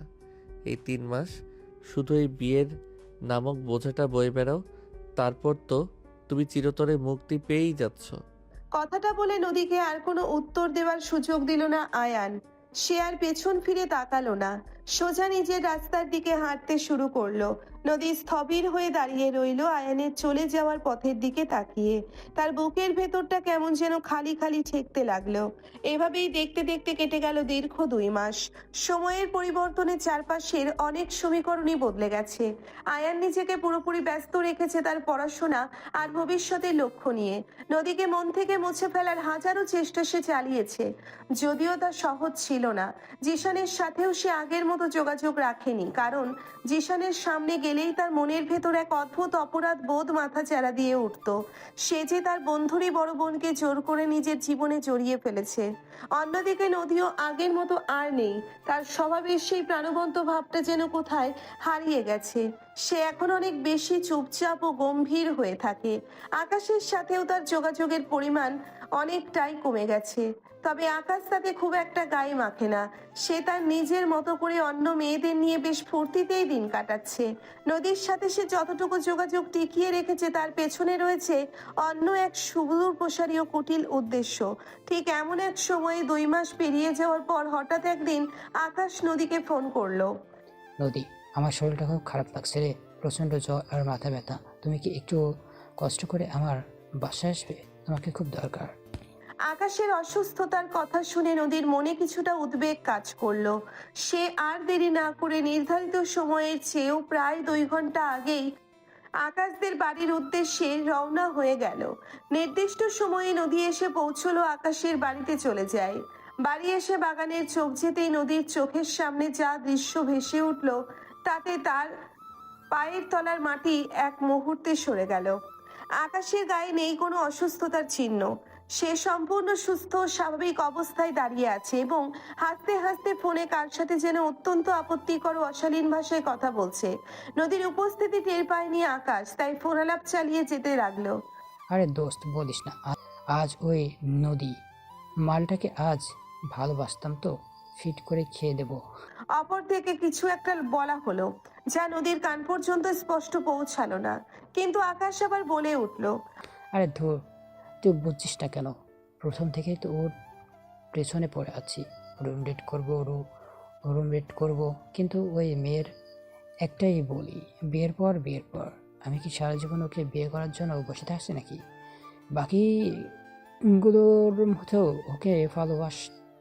বাকিগুলোর মতো ওকেও ভালোবাসতাম। ভোগ করে একদিন ডাস্টবিনের ময়লার মতো ছেড়ে দিব। 2 মাস আগেই তো ভেবেছিলাম এর পেছনে সময় নষ্ট করে লাভ নেই, ব্রেকআপ করে দিই, কিন্তু তখনই জানতে পারলাম ও তো এখন সে আয়ানের বউ। ওপাশ থেকে হয়তো কৌতূহলী হয়ে কেউ জিজ্ঞেস করলো আয়ানকে। উত্তরে আকাশ এক অদ্ভুত পিশাচের মতো হাসিতে ফেটে পড়ে বলল, আরে তুই আয়ানকে চিনিস না? ওই যে ভার্সিটিতে তার সেই বান্ধবীর সাথে প্রেমের অভিনয় করে খেয়ে ছেড়ে দেওয়ায় আচ্ছন্নতমন মেরেছিল। আজ কিসমতলে ওই শালারে বউকে ভোগ করার সর্বর্ণ সুযোগ আমার হাতে এসে গেছে। প্রতিশোধ নেওয়ার এর চেয়ে বড় সুযোগ আর কি হতে পারে বল? ওর বউকে ব্যবহার করে ছেড়ে দিব, এটাই হবে ওই আয়ানের উপর আমার সবচেয়ে বড় এবং মধুর প্রতিশোধ। আকাশের মুখ থেকে বের হওয়াই প্রতিটি কথা নদীর কানের ভেতর দিয়ে সরাসরি হৃদয়ে গিয়ে আঘাত করলো। তার সমস্ত শরীর থরথর করে কাঁপতে শুরু করলো। সে যার ভালোবাসার টানে নিজের সব সম্মান ও সংসার জলাঞ্জলি দিতে বসেছিল, সেই মানুষটার আসল রূপ আজ তার চোখের সামনে একদম নগ্ন হয়ে ধরা দিয়েছে। ঠিক সেই মুহূর্তে ফোন কানে রেখেই আকাশ একটু নড়েচড়ে বসলো, আর তখনই তার চোখ গিয়ে পড়লো বাগানের গেটের সামনে জমে থাকা এক মূর্তির ওপর। দেখলো পাথরের মতো দাঁড়িয়ে আছে নদী, তার চোখের কোণে উপচে পড়ছে কান্নার সমুদ্র, আর ফ্যাকাশে ঠোঁট দুটো ভয়ে ও ঘৃণায় কাঁপছে। আকাশের হাত থেকে ফোনটা প্রায় খসে পড়ার উপক্রম হলো। মুহূর্তের জন্য তার মুখের সমস্ত রঙের ছোপ উধাও হয়ে গেল। সে তত্রে উঠে ফোনটা কান থেকে নামালো। নদী, তুমি কখন এলে? তুমি কি সব শুনে ফেলেছো? বিশেষ করে আমি উভয় বলিনি, আমি তো শুধু মায়ে আমার বন্ধুদের সাথে একটু মজা করছিলাম। নদীর গলা দিয়ে আর কোনো শব্দ বের হলো না। সে নিজের কান দুটোকে যেন বিশ্বাসই করতে পারছে না। এতদিনের সব অন্ধ ভালোবাসা এক নিমেষে পুড়ে ছাই হয়ে গেল। বুকের ভেতরটা দুমড়ে মুচড়ে যেতে লাগলো। তুই একটা জানোয়ার আকাশ। তোর মতো একটা পিশাচকে আমি ভালোবেসেছিলাম। নিজের সব কিছুর বিনিময়ে তোর উপর ভরসা করেছিলাম। ধিক্কার জানাই তোকে। তোর এই নোংরা মুখের দিকে তাকাতেও আমার এখন ঘৃণা লাগছে। নদীর এই তীব্র ঘৃণা আর ক্ষোভের বিস্ফোরণ দেখে আকাশের ভেতরের মুখোশটা পুরোপুরি খসে পড়ল। সে বুঝতে পারলো আর অভিনয় করে লাভ নেই। তীরে এসে তরি ডুবে যাওয়ার এই ক্ষোভে সে মুহূর্তেই হিংস্র হয়ে উঠল। তার চোখে তখন শয়তানের দৃষ্টি। হ্যাঁ, ঠিকই শুনেছিস, যা বলেছিস সব সত্যিই বলেছি। তোর মতো বোকা মেয়েকে পটিয়ে নিজের ইচ্ছা পূরণ করা ছাড়া আমার আর কোনো কাজ ছিল না। তুই ভেবেছিস আমি তোকে সত্যি ভালোবাসতাম? তুই তো একটা আস্ত কথা নদী, একটা ডাহা বোকা। আকাশ আর এক মুহূর্ত অপেক্ষা করলো না।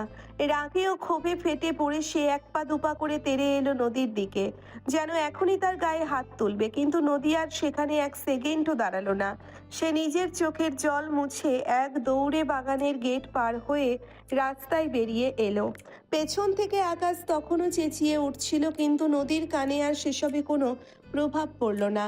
সে শুধু কাঁদতে কাঁদতে একটানা ছটফট করতে করতে বাড়ির পথ ধরল। নদী তখন বিধ্বস্ত শরীরে বাড়ির গেট দিয়ে প্রবেশ করলো। তখন তার চুলগুলো এলোমেলো, চোখে জল শুকিয়ে তৈরি হয়েছে ভয়ের এক দীর্ঘ লাইন। ড্রয়িং রুমে পা রাখতেই চোখে পড়ল ছোট ভাই জিশানের। নদীর এই বিভৎস রূপ দেখে জিশান আর এক মুহূর্ত স্থির থাকতে পারল না। আপু, তোর এই অবস্থা কেন? কে কি করেছে তোর সাথে? বল আমাকে। ভাইয়ের এই স্নেহের ডাক শোনার পর নদী আর নিজের কান্ডার বাঁধ ধরে রাখতে পারল না। জিশানকে সে জিশানকে জড়িয়ে ধরে হাউমাউ করে কেঁদে ফেলল এবং ফুপিয়ে ফুপিয়ে আকাশের সেই নির্মম ও ঘৃণ্য সত্যিগুলো একে একে সব বলে দিল। সব শোনার পর জিশানের মুখের অভিব্যক্তি বদলে গেল। সে একটু গম্ভীর হয়ে নদীর পিঠে হাত রেখে বলল, আকাশ যে এমন একটা পিচাস সেটা তো তুই 2 মাস আগেই তোমাকে জানিয়েছিল আয়ান। তখন তো তুই বিশ্বাস করিসনি। আজ নিজ চোখে দেখে বুঝলি তো আয়ান সেদিন মিথ্যে বলেনি। জিশানের মুখে আয়ানের কথা শুনে নদী চমকে উঠে পিছিয়ে দাঁড়ালো। তার চোখে তখন চরম বিস্ময়। তুই তুই কি বলছিস? আয়নের কথা বলছিস কেন? তুই কি? হ্যাঁ আপু, আমি জানি। তোমার আর আয়ানের বিয়ের ব্যাপারে সব জানি। যেদিন রাতে আয়ান ব্যালকনি বেয়ে তোমার রুমে এসেছিল, সেদিন রাতেই আমি বারান্দার পাশে দিয়ে যাওয়ার সময় ওদের দেখতে পেয়েছিলাম। পরে আমি নিজেই আয়ানকে জেরা করি, আর আয়ান আমাকে সব সত্যিটা স্বীকার করে। সেদিনই ওই বদমাশ আকাশ যে তোমার বয়ফ্রেন্ড সেটা জানতে পারি। তুই তুই সব কিছু জেনেও আমাকে এতদিন একটা শব্দও বলিসনি। আজ যদি আমি নিজের কানে ওই জানোয়ারটার কথা না শুনতাম, তবে আজ সে আমার সব শেষ করে দিত। তখন যদি আমি তোমাকে আকাশের ব্যাপারে বলতাম, তুমি তো বিশ্বাসই করতে চাইতে না। উল্টো ভেবে বসতে যে আয়ান নিজেই আমাকে শিখিয়ে পাঠিয়েছে ওর বিরুদ্ধে মিথ্যা বলার জন্য। আর আপু, এই আকাশ আজ কেন কোনো দিনও তোমার কিচ্ছু করতে পারতো না, কারণ আয়ান নিজেই তোমার আশেপাশে না থাকলেও তোমাকে সুরক্ষিত রাখার সব ব্যবস্থা সে আগেই করে রেখেছিল। ছেলেটা তোমাকে নিজের প্রাণের চেয়েও বেশি ভালোবাসে। এখনও সময় আছে, নিজের ভুল শুধরে নাও, আয়ানের কাছে ফিরে যাও। কিন্তু বাবা মাকে কি বলবো আমি? তারা জানলে তো আকাশ ভেঙে পড়বেন। তুমি ওই দিক নিয়ে একটুও ভেবো না। বাবা মাকে বোঝানোর দায়িত্ব আমার। আমি সব সামলে নেব। তুমি শুধু তোমার নিজের ঘরের মানুষটার কাছে যাও। ভাইয়ের কথাগুলো মাথায় গেঁথে যাওয়ার পর নদী আর এক মুহূর্তও দেরি করলো না। সে সোজা আয়ানদের ফ্ল্যাটের সামনে এসে পৌঁছলো। বুকে তখন অজানা আশঙ্কায় কাঁপছে। কলিং বেল বাজাতেই দরজা খুলে দিল আয়ানের ছোট ভাই অয়ন। নদীর এই বিধ্বস্ত ও লজ্জিত মুখ দেখে অয়নের ভ্রু কুঁচকে গেল। আপু, তুমি এই সময়ে? আয়ান আয়ান কোথায়? অয়ন, একটু দেখা করতে হবে ওর সাথে। নদীর ডাক শুনে ড্রয়িং রুমের পাশ দিয়ে নিজের রুমের দিকে যাওয়া আয়ান থমকে দাঁড়ালো। সে পেছন ফিরে তাকালো। তার চোখে আগের সেই জেদ বা উত্তাপ নেই, রয়েছে শুধু এক ক্লান্ত পরিষ্কার শূন্যতা। আয়ান খুব শান্ত পায়ে নদীর সামনে এসে দাঁড়ালো। কি ব্যাপার নদী? আবার কি হলো? ডিভোর্সের পেপারস তো এখনও 3 মাস পূর্ণ হয়নি। লয়ারের কাছে যেতে তো টাইম আছে, নাকি আমার থেকে মুক্তি পাওয়ার তারা অনেক বেশি তোমার? আয়ানের এই বরফ শীতল কণ্ঠস্বর নদীর বুকে তীরের মতো এসে বিঁধল। সে আর নিজেকে ধরে রাখতে পারল না। আয়ানের ঠিক সামনে দুহাতে মুখ ঢেকে হু হু করে কেঁদে ফেলল। আমাকে ক্ষমা করে দে আয়ান, আমি ভুল ছিলাম। আমি অন্ধের মতো বিশ্বাস করেছিলাম ওই লম্পটকে। তুই সেদিন যা বলেছিলি সব সত্যি ছিল। আমি তোর উপর অনেক অত্যাচার করেছি, তোকে ভুল বুঝেছি। প্লিজ আমাকে ক্ষমা করে একটা সুযোগ দে। নদীর এই কান্নাকাটি আর হাত জোর করে ক্ষমা চাওয়ার দৃশ্য দেখেও আয়ানের মুখে বিন্দুমাত্র রাগ বা অহংকার ফুটল না। সে খুব আস্তে, অত্যন্ত ভদ্র অথচ চূড়ান্ত কঠিন এক দূরত্ব বজায় রেখে মাথা নাড়ল। ক্ষমা চাওয়ার কোনো প্রয়োজন নেই নদী, আর সুযোগ সেটার তো আর কোনো জায়গা নেই। এসব কি বলছিস তুই আয়ান? আমি তো তোর বউ, তোর কাছেই তো ফিরে এসেছি। বউ? কাগজে কলমে হয়তো একটা জোর করে টেনে হিচড়ে তৈরি করা সম্পর্ক ছিল ওটা, কিন্তু যে সম্পর্কে বিশ্বাসের জায়গাটাই থাকে না, জোর করে আটকে রেখে তাকে কি সংসার বলে? নদী, তুমি ভালোবেসে আমার কাছে আসনি, এসেছো যখন সব হারিয়ে একেবারে নিঃস্ব হয়ে গেছো। তোমার ওই করুণার পাত্রী হওয়ার কোনো ইচ্ছে আমার নেই। না আয়ান, এটা করুণা নয়। আমি বুঝতে পেরেছি তুই আমাকে কতটা ভালোবাসিস। জিসান আমাকে সব বলেছে। তুই নাকি আমার সুরক্ষার সব ব্যবস্থাও করে রেখেছিলি। জিসান ঠিকই বলেছে, আমি তোমাকে ভালোবেসেছিলাম, আজও হয়তো ঘৃণা করতে পারিনি। তাই তো সেদিন রাগের মাথায়ও তোমার ক্ষতি হতে দেইনি। কিন্তু তার মানে এই নয় যে নিজের আত্মসম্মান বিসর্জন দিয়ে আমি তোমার জীবনে আবার জোর করে ঢুকে পড়ব। সেদিন কোর্ট থেকে ফেরার পথেই আমি নিজেকে কথা দিয়েছিলাম তোমাকে তোমার মতো করে মুক্তি দেব। আয়ানের মুখে আত্মসম্মান আর চূড়ান্ত প্রত্যাখ্যানের এমন বরফ শীতল কথা শোনার পর নদীর ভেতরের সমস্ত অনুশোচনা এক মুহূর্তে বদলে গেল এক রোখা জেদে। তার কান্নায় ভেজা চোখ দুটো হঠাৎই শক্ত হয়ে উঠল। যতবার সে নরম হতে গেছে আয়ান ততবার তাকে দূরে ঠেলে দিয়েছে। আজ আর সে চুপচাপ বা করুণার পাত্রী হয়ে ফিরে যাবে না। নদী এক ঝটকায় নিজের চোখের জল মুছে ফেলল। তারপর কোনো কথা না বাড়িয়ে সে এক লাফে আয়ানের সামনে গিয়ে পৌঁছলো। শক্ত করে খামচে ধরলো আয়ানের শার্টের কলার। আয়ান কিছু বুঝে ওঠার আগেই সে একটানে আয়ানকে সোজা টেনে নিয়ে গেল তার নিজের রুমের ভেতরে এবং সশব্দে দরজাটা বন্ধ করে দিল। এ কি করছিস নদী? মাথা খারাপ হয়ে গেছে নাকি? দরজা। আয়ানের কথা শেষ হওয়ার কোনো সুযোগই দিল না নদী। সে নিজের সমস্ত রাগ, জেদ আর না বলা ভালোবাসাকে এক করে আয়ানের ওপর ঝুঁকে পড়ল। সোজা নিজের ঠোঁট দুটো নামিয়ে আনলো আয়ানের ঠোঁটের ওপর। প্রথমে আয়ান চমকে গিয়ে কিছুটা পিছু হটতে চাইলেও নদী তার কলার আরো শক্ত করে খামচে ধরে তাকে নড়াচড়ার কোনো সুযোগই দিল না। নদীর এই হঠাৎ আগ্রাসী ও বেপরোয়া রূপ দেখে আয়ান স্তম্ভিত হয়ে গেল। নদীর উষ্ণ ও কাপা ঠোঁট আয়ানের ঠোঁটের সাথে মিশে এক তীব্র উত্তাপের সৃষ্টি করলো। জিভের আলতো ছোঁয়া আর গভীর এক নাছোড়বান্দা আবেগে চুম্বনের তীব্রতা মুহূর্তের মধ্যে বাড়তে লাগলো। আয়ানের অবাধ্য ঠোঁটের প্রতিটি কোণ নদী নিজের আয়ত্তে নিয়ে যেন তাকে একেবারে স্তব্ধ করে দিল।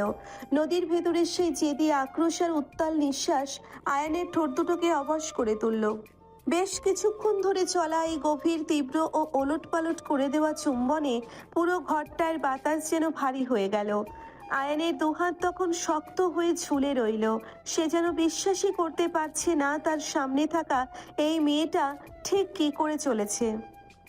একসময় নদী হাঁপাতে হাঁপাতে মুখটা একটু সরিয়ে নিল। আয়ানের বুক তখন হাঁপড়ের মতো উঠছে নামছে। তার ঠোঁট দুটো কিছুটা ফুলে লাল হয়ে গেছে আর চোখে ভাসছে এক অচেনা ঘোর লাগা বিস্ময়। চোখের আগুন আর ঠোঁটের কোণে এক বকাটে ও বিজয়ী হাসি ফুটিয়ে আয়ানের ঠিক চোখের দিকে তাকিয়ে ঠান্ডা ও স্পষ্ট গলায় বলে উঠল, এতদিন তুই তোর রূপ দেখিয়েছিস আয়ান, জোর করেছিস, ব্ল্যাকমেল করেছিস, এখন আবার দূরে ঠেলে দিয়েছিস। এবার আমি আমার আসল রূপ দেখাবো, দেখে তুই আমাকে কিভাবে ডিভোর্স দিস। কথাটা বলেই নদী এক মুহূর্ত আর সেখানে দাঁড়ালো না। নদী নিজের হাতের তালু দিয়ে নিজের লাল হয়ে যাওয়া ঠোঁট দুটো আলতো করে মুছতে মুছতে সে সশব্দে রুমের দরজা খুলে বেরিয়ে এলো। ড্রয়িং রুমে তখন দাঁড়িয়ে ছিল অয়ন। সে ভাইয়ের রুমের দিকে তাকিয়ে হাঁ হয়ে আছে। সবকিছু যেন তার মাথার ওপর দিয়ে ঝড় বয়ে যাওয়ার মতো চলে গেছে। অয়ন তোতলাতে গিয়েও কিছু বলতে পারল না। সে গুটি গুটি পায়ে এগিয়ে এসে দেখলো বড় ভাই আয়ান রুমের দরজার সামনে পাথরের মূর্তির মতো দাঁড়িয়ে আছে।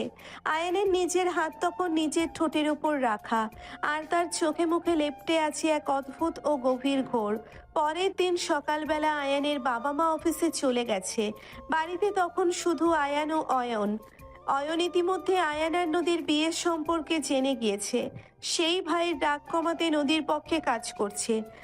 অয়নের সাহায্যে ওদের বাড়িতে ঢুকে নদী। আয়ান তখন নিজের রুমের ডেস্কে বসে ল্যাপটপে ভার্সিটির অ্যাসাইনমেন্টের কাজ করছিল। ঠিক সেই মুহূর্তে তার রুমের দরজাটা আলতো করে খুলে এলো। কোনো শব্দ না করে ঘরে প্রবেশ করলো নদী। তার পরনে হালকা রঙের একটি সুন্দর সালোয়ার কামিজ, চুলে খোপা করা, আর হাতে একটা ট্রের ওপরে রাখা আয়ানের খুব পছন্দের ফ্রেশ কফি এবং গরম গরম আলুর চপ। আয়ান ল্যাপটপ থেকে চোখ না তুলতেই বুঝতে পারলো কে এসেছে। সে গম্ভীর গলায় বলল, তোমাকে বলেছিলাম না নদী, এখানে আসার কোনো প্রয়োজন নেই। আর এসব নাটক করে আয়ানের কথা শেষ হওয়ার সুযোগই দিল না নদী। সে সোজা আয়ানের ডেস্কের সামনে এসে দাঁড়ালো। তারপর একটা কথাও না বলে ট্রেটা একপাশে রেখে আয়ানের ডেস্কের ঠিক ওপরে এসে বসলো, একেবারে আয়ানের মুখের সামনে। এ কি করছো? নামও বলছি ডেস্ক থেকে, কাজের মাথা খাচ্ছ কেন? নদী কোনো উত্তর দিল না। সে চোখের পলক না ফেলে একদৃষ্টিতে আয়ানের চোখের দিকে তাকিয়ে রইল। তারপর নিজের ঠোঁটের কোণে একটি মায়াবী ও বিনীত হাসি ফুটিয়ে খুব মিষ্টি সুরে বলে উঠল, আচ্ছা বাবা, ভুল হয়ে গেছে আমার। রাগারাগি, পাজিমি, তোমার উপর চোটপাট সব ভুল। এখন কি এই পাপিষ্ঠ বউটাকে একটু ক্ষমা করা যায় না আমার বরমহাশয়? নদীর এই হঠাৎ মিষ্টি ও ন্যাকামো সুর শুনে আয়ানের ভেতরের গম্ভীর খোলসটা এক সেকেন্ডের জন্য নড়ে উঠল। তার ঠোঁটের কোণে অজান্তেই একটা মুচকি হাসি উকি দিতে চেয়েছিল, কিন্তু সে দ্রুত নিজেকে সামলে নিয়ে আপ্রাণ চেষ্টা করে মুখের ভাব শক্ত করে রাখলো। এসব চিপ রোমান্স বা তেল মারা কথা আমার উপর খাটবে না নদী। তুমি প্লিজ বাড়ি যাও। নদী বুঝলো আয়ান উপর থেকে রাগ দেখালেও মনে মনে গলে গেছে। সে সহজে হার মানার পাত্রী নয়। পরের দিন সে আবার এক নতুন ফন্দি আঁটলো। আয়ান যখন বিকেলে নিজের বাইক নিয়ে রাস্তায় বের হবে, ঠিক তখনই বাইকের সামনে এসে দাঁড়িয়ে গেল নদী। আয়ান বাইকের ব্রেক কষে বিরক্ত মুখে হেলমেটটা একটু উপরে তুলে বলল, তোমার সমস্যা কি নদী? এভাবে রাস্তায় পথ আটকাচ্ছ কেন? নদী বাইকের হ্যান্ডেলের উপরে দুই হাত রেখে সোজা আয়ানের চোখের দিকে তাকিয়ে একটু নাটকে দীর্ঘশ্বাস ফেললো। তারপর করুণ গলায় বলল, রাস্তা আটকায়নি তো, তোমার গাড়িতে প্রাণ দিতে এসেছি। তুমি তো আমাকে ডিভোর্স দিয়েই ছাড়বে বলছিলে। ভাবলাম আমার মরণের পর তোমার সেই সাধের ডিভোর্স পেপারটা অন্তত সোজা হয়ে যাবে। পাগলামি করো না তো, সরো বলছি রাস্তা থেকে। পাগল তো তোমার নামেই হয়ে আছি। একটু হাসো না প্লিজ। কাল থেকে ঠোঁট ফুলিয়ে এমন গম্ভীর হয়ে আছো কেন? কিউট লাগে না তোকে গম্ভীর হলে? আর নিজেকে ধরে রাখতে পারলো না আয়ান। নদীর এই অদ্ভুত কাণ্ড কারখানা আর তার চোখের ওই মায়াবী আকুতি দেখে তার মুখের শক্ত খোলসটা ভেঙে চুরমার হয়ে গেল। হেলমেটের আড়াল থেকে তার ঠোঁটের কোণে চওড়া একটা হাসি ফুটে উঠল, যা সে হাজার চেষ্টা করেও লুকাতে পারল না। মনে মনে হাসতে হাসতে গম্ভীর গলায় বাইক স্টার্ট দিয়ে বলল, মাথাটা পুরো গেছে তোমার। চলো, ফালতু বকবক না করে বাড়ি ফেরো বলছি। আয়ানের মুখে যতই রাগ দেখাক না কেন, তার চোখের সেই হাসি খুশি চমক নদী ঠিকই দেখতে পেল। সে বুঝতে পারলো বরফ গলতে শুরু করেছে, আর সেই বরফ পুরোপুরি গলাতে এই আয়ানকে আর বেশি দিন লাগবে না। নদীর এই নাছোড়বান্দা জেদ আর একের পর এক মিষ্টি কাণ্ড দেখে আয়ানের সেই পাথরের মতো শক্ত খোলসটা অবশেষে চিরতরে ভেঙে চুরমার হয়ে গেল। সে বুঝতে পারলো এই মেয়ের জেদের সাথে লড়াই করে জেতার সাধ্য তার অন্তত নেই। এক সপ্তাহ পর সন্ধ্যাবেলা নদী বাড়ির সদর দরজা নক করতেই দরজা খুলে দেয় অয়ন। অয়ন নদীকে দেখে বলল, এখনো রাগ ভাঙতে পারো নাই ভাবি? না রে, এখনো পারি নাই, তবে এখানে একটা হেস্তনেস্ত করেই যাব। আজ হয় এসপার, না হয় ওসপার। Best of luck. নদী আয়ানের রুমের দিকে আসে। আয়ান নিজের রুমের ডেস্কে বসে বই খাতা নিয়ে ব্যস্ত ছিল। ঠিক তখনই ঘরের দরজাটা আবার খুলে গেল। কোনো শব্দ না করে ঘরে প্রবেশ করলো নদী। তার মুখে এবার রাগ বা অভিমানের লেশ মাত্র নেই, রয়েছে কেবল এক মিষ্টি বিজয়ী হাসি। সে সোজা এসে দাঁড়ালো আয়ানের চেয়ারের ঠিক পাশে। আয়ান ল্যাপটপ থেকে চোখ তুলে মৃদু বিরক্ত হওয়ার ভান করে বলল, আবার এলে কেন নদী? তোমাকে না বলেছি? আয়ানের কথা শেষ হলো না। নদী এক মুহূর্ত সময় নষ্ট না করে সরাসরি আয়ানের ঘাড়ের ওপর ঝুঁকে পড়ল। সে নিজের দুই হাত দিয়ে আয়ানের গলা জড়িয়ে ধরে একেবারে তার কোলের ওপর বসে পড়ল। নদীর এই হঠাৎ আক্রমণে আয়ান তো একেবারে বাকরুদ্ধ। এ কি করছো? কেউ যদি দেখে ফেলে? দেখুক না, আমার নিজের স্বামী, তার কাছে আসতে আবার কার অনুমতি নেব শুনি? কতক্ষণ ধরে গম্ভীর হয়ে বসে থাকবে আর কত নাটক করবে শুনি? আয়ান আর নিজেকে ধরে রাখতে পারলো না। তার চোখের সেই কৃত্রিম গম্ভীর ভাবটা নিমেষেই কর্পূরের মতো উবে গেল। ঠোঁটের কোণে ফুটে উঠল এক গভীর সর্বগ্রাসী হাসি। সে আর কোনো প্রতিরোধ করলো না, বরং নিজের দুই হাত বাড়িয়ে নদীর কোমর শক্ত করে জড়িয়ে ধরে তাকে আরো একটু নিজের কাছে টেনে নিল।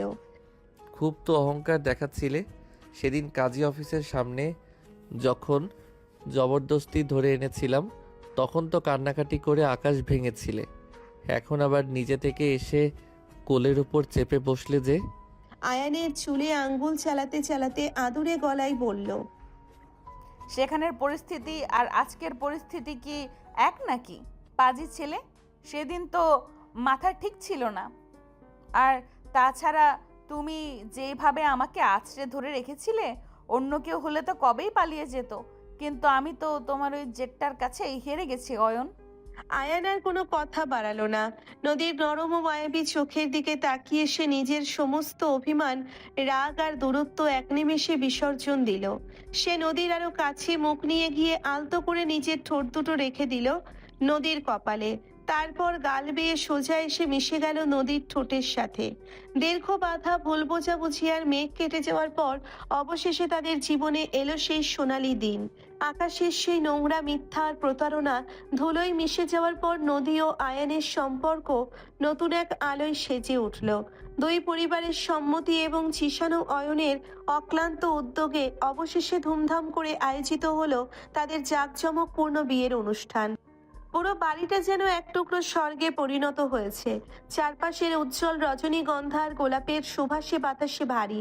নিয়ন আলোর রোশনাই আর সানারার মিষ্টি সুর চারপাশের পরিবেশকে এক মাত্রায় নিয়ে গেছে। কমিউনিটি সেন্টারটি যেন আলোয় ঝলমল করছে। কনের সাজে নদী আজ এক অপার্থিব সুন্দরী। পরনে তার রক্তলাল বেনারসি শাড়ি, লজ্জায় ও উত্তেজনায় তার বুক তখন কাঁপছে। অন্যদিকে বর আয়ান সেজেছে আভিজাত্যের সাথে। তার পরনে সূক্ষ্ম কাকের অফ হোয়াইট রঙের জমকালো শেরওয়ানি, গলায় রেশমি ওড়নার, মাথায় রাজকীয় শেরওয়ানি পাগড়ি। তার দীর্ঘ ও মার্জিত উপস্থিতিতে চোখ জুড়িয়ে যাওয়ার মতো অবস্থা। অনুষ্ঠান প্রাঙ্গণে আত্মীয় স্বজন ও আমন্ত্রিত অতিথিদের কোলাহলে মুখর চারিদিক। জিশান ও অয়ন দুই ভাই মিলে পুরো অনুষ্ঠানটা মাথায় তুলে রেখেছে। বন্ধু বান্ধবদের হাসাহাসি আর খুনসুটিতে চারপাশ সরগরম। নিয়ম ও শরিয়া মোতাবেক মূল অনুষ্ঠান শুরু হলো। সুসজ্জিত একটি স্টেজে নদীর জন্য নির্ধারিত লাল গালিচার আসনে তাকে বসানো হলো। একটু পরেই কাজী সাহেব এসে উপস্থিত হলেন। দুই পরিবারের মুরব্বীদের উপস্থিতিতে শুরু হলো আকদের পবিত্র পর্ব। কাজী সাহেব গাম্ভীর্য ও শ্রদ্ধার সাথে আয়ানের দিকে তাকিয়ে পবিত্র সুন্নাহ অনুযায়ী প্রশ্ন করলেন, বাবা আয়ান, আপনার সাথে কি নদীর 3 লক্ষ টাকা দেনমোহরে বিবাহ সম্পন্ন করার জন্য কি আপনি সম্মতি আছেন? আয়ান এক মুহূর্ত নদীর দিকে তাকালো। নদীর লাজুক চোখ তখন নিচের দিকে নামানো, কিন্তু ঠোঁটের কোণে এক চিলতে সুখের হাসি লুকিয়ে আছে। আয়ান দৃঢ়, স্পষ্ট ও গভীর আত্মবিশ্বাসী গলায় 3 বার উত্তর দিল, কবুল। আলহামদুলিল্লাহ, কবুল কবুল। এরপর পালা কনের। কাজী সাহেব নদীর পাশে এসে যখন একইভাবে সম্মতি চাইলেন, তখন জিশান পেছন থেকে ফিসফিস করে বোনকে ইশারা করতেই নদী লজ্জায় লাল হয়ে মাথা নিচু করে 3 বার স্পষ্ট ও মিষ্টি গলায় বলে উঠল, কবুল, আলহামদুলিল্লাহ, কবুল, কবুল। চারিদিক থেকে তখন আলহামদুলিল্লাহ ও মোবারকবাদের ধ্বনিতে প্রাঙ্গণ মুখরিত হয়ে উঠল। গোলাপ জলের সুভাষার আতরের গন্ধে চারপাশটা মোমো করছে। অতিথিরা একে অপরকে মিষ্টি মুখ করাচ্ছেন। জিশান আর অয়ন মিষ্টির প্লেট হাতে নিয়ে এক টেবিল থেকে অন্য টেবিলে ছুটে বেড়াচ্ছে। এরপর এলো সেই কাঙ্ক্ষিত মুহূর্ত, নজরবন্দি আশীর্বাদের পালা। আয়ান ও নদীর মাঝে ধরা হলো একটি বড় আয়না, যার উপর কোরআনের আয়াত খোদাই করা। মাঝখানে রাখা হলো পবিত্র কোরআন শরীফ। আয়নার সামনে পাশাপাশি বসলো দুজনে। আয়ান আলতো করে নিজের হাত বাড়িয়ে নদীর হাতটি নিজের মুঠোয় তুলে নিল। নদীর হাতের কনকনে ঠান্ডা আঙ্গুলগুলো আয়ানের উষ্ণ হাতের স্পর্শে কেঁপে উঠল। আয়ান নদীর কানের কাছে মুখ নিচু করে ফিসফিস করে বলে উঠল, এবার বলো মিসেস নদী আয়ান চৌধুরী, পালানোর আর কোনো রাস্তা আছে নাকি? নদী লজ্জা মিশ্রিত তীর্যক দৃষ্টিতে আয়ানের দিকে তাকিয়ে নিজের হাত দিয়ে আয়ানের পিঠে হালকা একটি চিমটি কেটে মিষ্টি হেসে ফিসফিস করে জবাব দিল, পালানোর কোনো ইচ্ছা আমার আর নেই মিস্টার জামাইবাবু। এবার সারা জীবন এই জেদি বউটার সাথেই কাটাতে হবে। দুজনের এই মিষ্টি খুনসুটি আর চোখের পলকহীন ভালোবাসার চাহনির মধ্য দিয়ে জীবনের এক নতুন ও সুন্দর অধ্যায়ের সূচনা হলো। সমস্ত অন্ধকারের অবসান ঘটিয়ে তাদের এই ভালোবাসা পূর্ণতা পেল এক চিরন্তন বন্ধনে। বিয়ের সমস্ত আনুষ্ঠানিকতা শেষ করে গভীর রাতে যখন নদীকে তাদের সাজানো বাসর ঘরে নিয়ে আসা হলো, তখন তার বুক কাঁপছে অজানা এক শিহরণে। চারপাশটা থোকা থোকা রজনীগন্ধা আর লাল গোলাপের পাপড়িতে এক স্বর্গীয় রূপ নিয়েছে। মৃদু আলোয় আচ্ছন্ন ঘরটায় মিষ্টি একটা সুবাস ছড়ানো। খাটের এক পাশে লাল বেনারসি পরে বসে আছে নদী, মাথাটা একটু নিচু করা।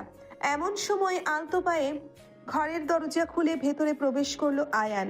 পরনে তার হালকা রঙের একটি পাঞ্জাবি পায়জামা। সে শান্ত পায়ে এসে দরজাটা বন্ধ করে দিল এবং ধীরে ধীরে এগিয়ে এসে বসলো নদীর ঠিক সামনে। এতদিন তো বেশ তেড়ে ফুড়ে রূপ দেখিয়েছিলে মিসেস নদী, আজ হঠাৎ এত লজ্জা পাওয়ার কারণ কি? আয়ানের রসিকতা শুনে নদী আর নিজের লাজুক ভাব ধরে রাখতে পারল না। সে আস্তে করে মুখ তুলে আয়ানের চোখের দিকে তাকালো। তার ঠোঁটের কোণে ফুটে উঠল এক চিলতে অভিমানী ও মিষ্টি হাসি। খুব হাসাহাসি করা হচ্ছে না? এতদিন ধরে আমাকে জ্বালাতে পেরে খুব আনন্দ হচ্ছে বুঝি? আয়ানের হাসি চেপে রাখতে পারল না। সে হাত বাড়িয়ে নদীর মাথার ভারী ঘোরটোপ ও বেনারসির আঁচলটা একটু সরিয়ে দিল। তারপর আলতো করে নদীর চিবুকটা ধরে নিজের দিকে ফিরিয়ে কপালে ভালোবাসার এক দীর্ঘ চুমু খেলো। আনন্দ তো এখন শুরু হলো নদী, তোমাকে তো সহজে ছেড়ে দেব না ভেবেছো? আয়নের এই উষ্ণ ছোঁয়া আর কথার গভীরতায় নদীর সমস্ত জড়তা নিমেষেই উবে গেল। সে নিজের দুটো হাত বাড়িয়ে জড়িয়ে ধরল আয়ানের গলা। তারপর ঠিক আগের মতো সেই বকাটেও জেদি গলায় ফিসফিস করে বলে উঠল, কে বলেছে আমি পালাতে চাইছি? সারা জীবন তো তোমার এই জেদের কাছেই বন্দী হয়ে থাকতে চেয়েছি আয়ান। নদীর এই আত্মবিশ্বাসী ও মিষ্টি স্বীকারোক্তি শুনে আয়ানের মুখের সেই মৃদু হাসিটুকুই যেন গভীর এক নেশায় রূপ নিল। সে আর এক মুহূর্ত দূরত্ব বজায় রাখল না। নদীর ভারী লাল বেনারসির আঁচলটা খাট থেকে আলতো করে সরিয়ে সে নদীর আরো কাছে ঘেঁষে বসল। আয়ান নিজের দুই হাত দিয়ে নদীর দুই কাঁধ ছুঁয়ে তাকে ধীরে ধীরে বিছানায় শুইয়ে দিল। নদীর শরীরের উপর ঝুঁকে পড়ে সে এক দৃষ্টিতে তাকিয়ে রইল তার চন্দনে মাখা লজ্জারাঙা মুখের দিকে। মাথার খোপায় গোজা বেলি ফুলের সুবাস আর নদীর গায়ের মিষ্টি আতরের ঘ্রাণ পুরো বাসর ঘরটার বাতাসকে আরো ভারী করে তুলল। আজ আর পালানোর কোনো রাস্তা নেই নদী। জিসান বা অয়ন কেউই তোমাকে বাঁচানোর জন্য আর দরজা ভাঙতে আসবে না। কে বলেছে বাঁচানোর কেউ লাগবে? আমি তো নিজেই স্বেচ্ছায় তোমার এই খাঁচায় ধরা দিতে এসেছি মিস্টার স্বামীজি। নদীর কথা শেষ হওয়ার আগেই আয়ান তার উষ্ণ ঠোঁট দুটো নামিয়ে আনলো নদীর কপালে।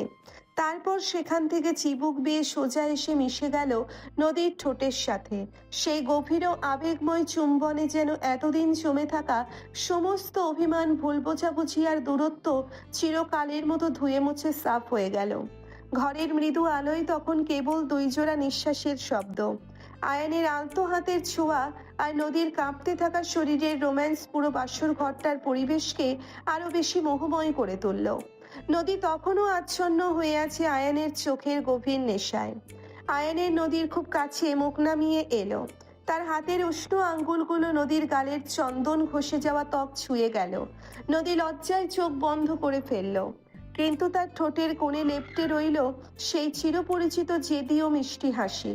আয়ান খুব নিচু, ভারী ও আচ্ছন্ন গলায় ফিসফিস করে বলল, চোখ বন্ধ করে আছো কেন নদী? আমাকে ভয় পাচ্ছে নাকি তোমার ওই পাজি মনটা? নদী চোখ খুলে সোজা আয়ানের চোখের দিকে তাকিয়ে মৃদু অথচ স্পষ্ট গলায়, ভয়? তোমার মতো একটা জেদি মানুষের সাথে বিয়ে হওয়ার পর আর কিসের ভয় বলো? ভয় তো তোমার পাওয়া উচিত, কারণ এখন থেকে তোমার সমস্ত পাগলামি আমাকেই সামলাতে হবে। নদীর এই চতুর ও আদুরে চ্যালেঞ্জ শুনে আয়ান আর নিজেকে আটকে রাখতে পারল না। সে এক চিলতে বাঁকা হাসি হেসে সরাসরি নদীর ওপর ঝুঁকে পড়ল। নদীর লাল বেনারসি শাড়ির আঁচলটা খট করে নদীর ওপর থেকে পুরোপুরি সরিয়ে দিয়ে সে নিজের মুখ নামিয়ে আনলো নদীর ঘাড়ের খোলা জায়গায়। আয়নের উষ্ণ নিঃশ্বাস আর ঠোঁটের আলতো ছোঁয়া যখন নদীর গলায় ও ঘাড়ে গিয়ে লাগলো, তখন নদীর সারা শরীরে এক অদ্ভুত শিহরণ বয়ে গেল। সে অবচেতনে নিজের হাত বাড়িয়ে আয়ানের শার্টের কলার খামচে ধরে তাকে আরো একটু নিজের কাছে টেনে নিল। নদীর মুখ দিয়ে বেরিয়ে এলো এক মৃদু চাপা উত্তাল দীর্ঘশ্বাস। সে অবচেতনে নিজের হাত বাড়িয়ে আয়ানের চুলে আঙ্গুল ডুবিয়ে দিল এবং আয়ানের শার্টের কলার খামচে ধরে তাকে আরো একটু নিজের কাছে টেনে নিল। নদীর মুখ দিয়ে বেরিয়ে এলো এক মৃদু চাপা উত্তাল দীর্ঘশ্বাস। আয়ান নদীর কানের ঠিক কাছে মুখ নিয়ে গিয়ে ফিসফিস করে বলল, চ্যালেঞ্জটা বেশ ভালোই নিলে মিসেস নদী। দেখা যাক শেষ পর্যন্ত কার জেদ টেকে। কথা শেষ করেই আয়ানের এক মুহূর্ত অপেক্ষা করলো না। সে নদীর ঠোঁটের ওপর নিজের ঠোঁট নামিয়ে দিল। সেই চুম্বনের তীব্রতা আগের যে কোনো বারের চেয়ে অনেক বেশি গভীর, অনেক বেশি উষ্ণ ছিল। নদীর সমস্ত রাগ, অভিমান, জেদ আর না বলা ভালোবাসা যেন এক নিমেষে গলে জল হয়ে গেল ওই চুম্বনে। নদীর দুই হাতে আয়ানের ঘাড় জড়িয়ে ধরে তাকে একেবারে আষ্ঠে পৃষ্ঠে বেঁধে ফেলল। ঘরের চারপাশে রজনীগন্ধার সুবাস আর মোমবাতির নরম আলোয় মিশে গেল তাদের দুই সত্তা। সমস্ত নিয়ম আর ভয়ের দেওয়াল ভেঙে নদী পুরোপুরি সমর্পণ করলো নিজেকে আয়ানের বাহুডোরে। দীর্ঘ প্রতিজ্ঞার ভালোবাসার সেই অন্তহীন রাতে তারা দুজনে হারিয়ে গেল এক চিরন্তন ও গভীর সুখের ঠিকানায়। পরের দিন সকালের মিষ্টি রোদ এসে পড়েছে বাসর ঘরের জানালার ফাঁক দিয়ে। খাটের উপর ছড়ানো ছিটানো লাল বেনারসির আঁচল আর রজনীগন্ধার পাপড়ি। নদী তখনও গভীর ঘুমে আচ্ছন্ন, তার একটা হাত জড়িয়ে আছে আয়ানের বুকের ওপর। আয়ান জেগে রয়েছে অনেকক্ষণ আগেই। সে এক হাত মাথা এলিয়ে অন্য হাতে নদীর এলোমেলো চুলগুলো আলতো করে কানের পেছনে গুজে দিচ্ছিল। ঠিক সেই মুহূর্তেই বাইরে থেকে অয়নের কৌতূহলী গলা শোনা গেল, বড় ভাই, ও বড় ভাই, নদী ভাবি কি এখনো ঘুম থেকে ওঠেনি নাকি? আমাদের কিন্তু বউ ভাতের লাঞ্চের ব্যবস্থা করতে হবে। অয়নের এই হাঁক ডাক শুনে আয়ান একটু বিরক্ত হওয়ার ভান করে হাসলো, আর তার বুকের ওপর শুয়ে থাকা নদী চমকে চোখ মেলে তাকালো। লজ্জায় তার মুখটা একদম লাল হয়ে গেল। সে চটজলদি আয়ানকে ঠেলে সরিয়ে উঠে বসতে চাইল, কিন্তু আয়ান তার কোমর শক্ত করে জড়িয়ে ধরে তাকে আরো একটু নিজের বুকে টেনে নিল। অয়ন, বেশি পাকামো করিস না তো। লাঞ্চের ব্যবস্থা তুই আর জিসান মিলে কর গিয়ে, আমরা একটু পরে আসছি। বাইরে থেকে অয়নের খিলখিল করে হেসে ওঠার শব্দ শোনা গেল। বুঝেছি, নতুন জামাইয়ের ভাবসাবই আলাদা। ঠিক আছে, তোমরা রোমান্স চালিয়ে যাও, আমি মাকে গিয়ে সামলাচ্ছি। অয়নের চলে যাওয়ার শব্দ পেয়ে নদী লজ্জায় মুখ লাল করে আয়ানের বুকে মৃদু একটা কিল বসালো। তারপর দুষ্টু হেসে ফিসফিস করে বলল, সব তোমার ছোট ভাইয়ের দোষ। কাল থেকে ওকে আমি ভালো করে কড়া শাসন করব। আগে নিজের শাসনটা সামলাও মিসেস নদী আয়ান চৌধুরী। সারা জীবন তো এই জেদ নিয়েই চলতে হবে। মাঝে কেটে গিয়েছে 1টি বছর। সময়ের সাথে সাথে জীবনের সব ঝড়ঝাপটা আর ভুল বোঝাবুঝির মেঘ পুরোপুরি কেটে গিয়ে তাদের সংসারে নেমে এসেছে এক চিরস্থায়ী শান্তি ও ভালোবাসার বসন্ত। সেদিন বিকেলে আয়ান ও নদীর রুমটা ছিমছাম করে গোছানো। আয়ান ডেস্কে বসে ল্যাপটপে অফিসের কিছু কাজ করছিল। ঠিক তখনই নদী পেছন থেকে এসে আলতো করে জড়িয়ে ধরল আয়ানের গলা। তার চুলে তখনও শ্যাম্পুর হালকা সুবাস, পরনে একটা সুন্দর নীল রঙের শাড়ি। কি গো মিস্টার স্বামীজি, সারাদিন শুধু অফিসের কাজ আর কাজ, একটু আমার দিকেও তাকাবে নাকি? আয়ান ল্যাপটপ থেকে চোখ সরিয়ে মৃদু হেসে নিজের চেয়ারটা একটু ঘুরিয়ে দিল। তারপর একটানে নদীকে নিজের কোলে টেনে বসালো। আয়ানের 2 হাত জড়িয়ে ধরে নদী নিজের মাথাটা রাখলো আয়ানের চওড়া বুকের ওপর। আয়ান নদীর চুলে আঙ্গুল চালাতে চালাতে গভীর স্নেহে বলল, বউয়ের মতো এত বড় একটা সম্পত্তি ঘরে তোলার পর কি আর অন্য কিছুতে মন বসে বলো? সারাদিন তো শুধু তোমাকেই সামলাতে হয়। বেশ তো, সামলাতে না পারলে ছেড়ে দাও না কেন? কে আটকে রেখেছে? আয়ান নদীর চিবুকটা আলতো করে ছুঁয়ে চোখে চোখ রেখে বলল, ছেড়ে দেওয়ার ভুলটা তো একবার করেছি নদী, আর ভুলেও সেই বোকামি করব না।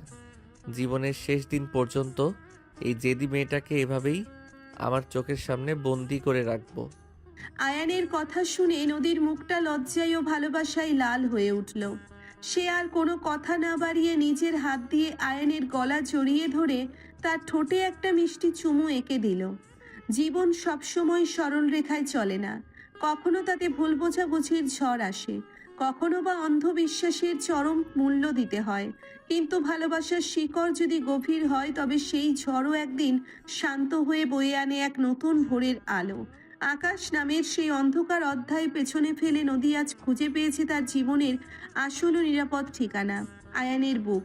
আর আয়ানও পেয়ে গেছে তার আজীবনের জেদি অথচ বড্ড আদুরে বউকে। জানালার বাইরে তখন গোধূলির নরম আলো ছড়িয়ে পড়েছে পুরো আকাশ জুড়ে।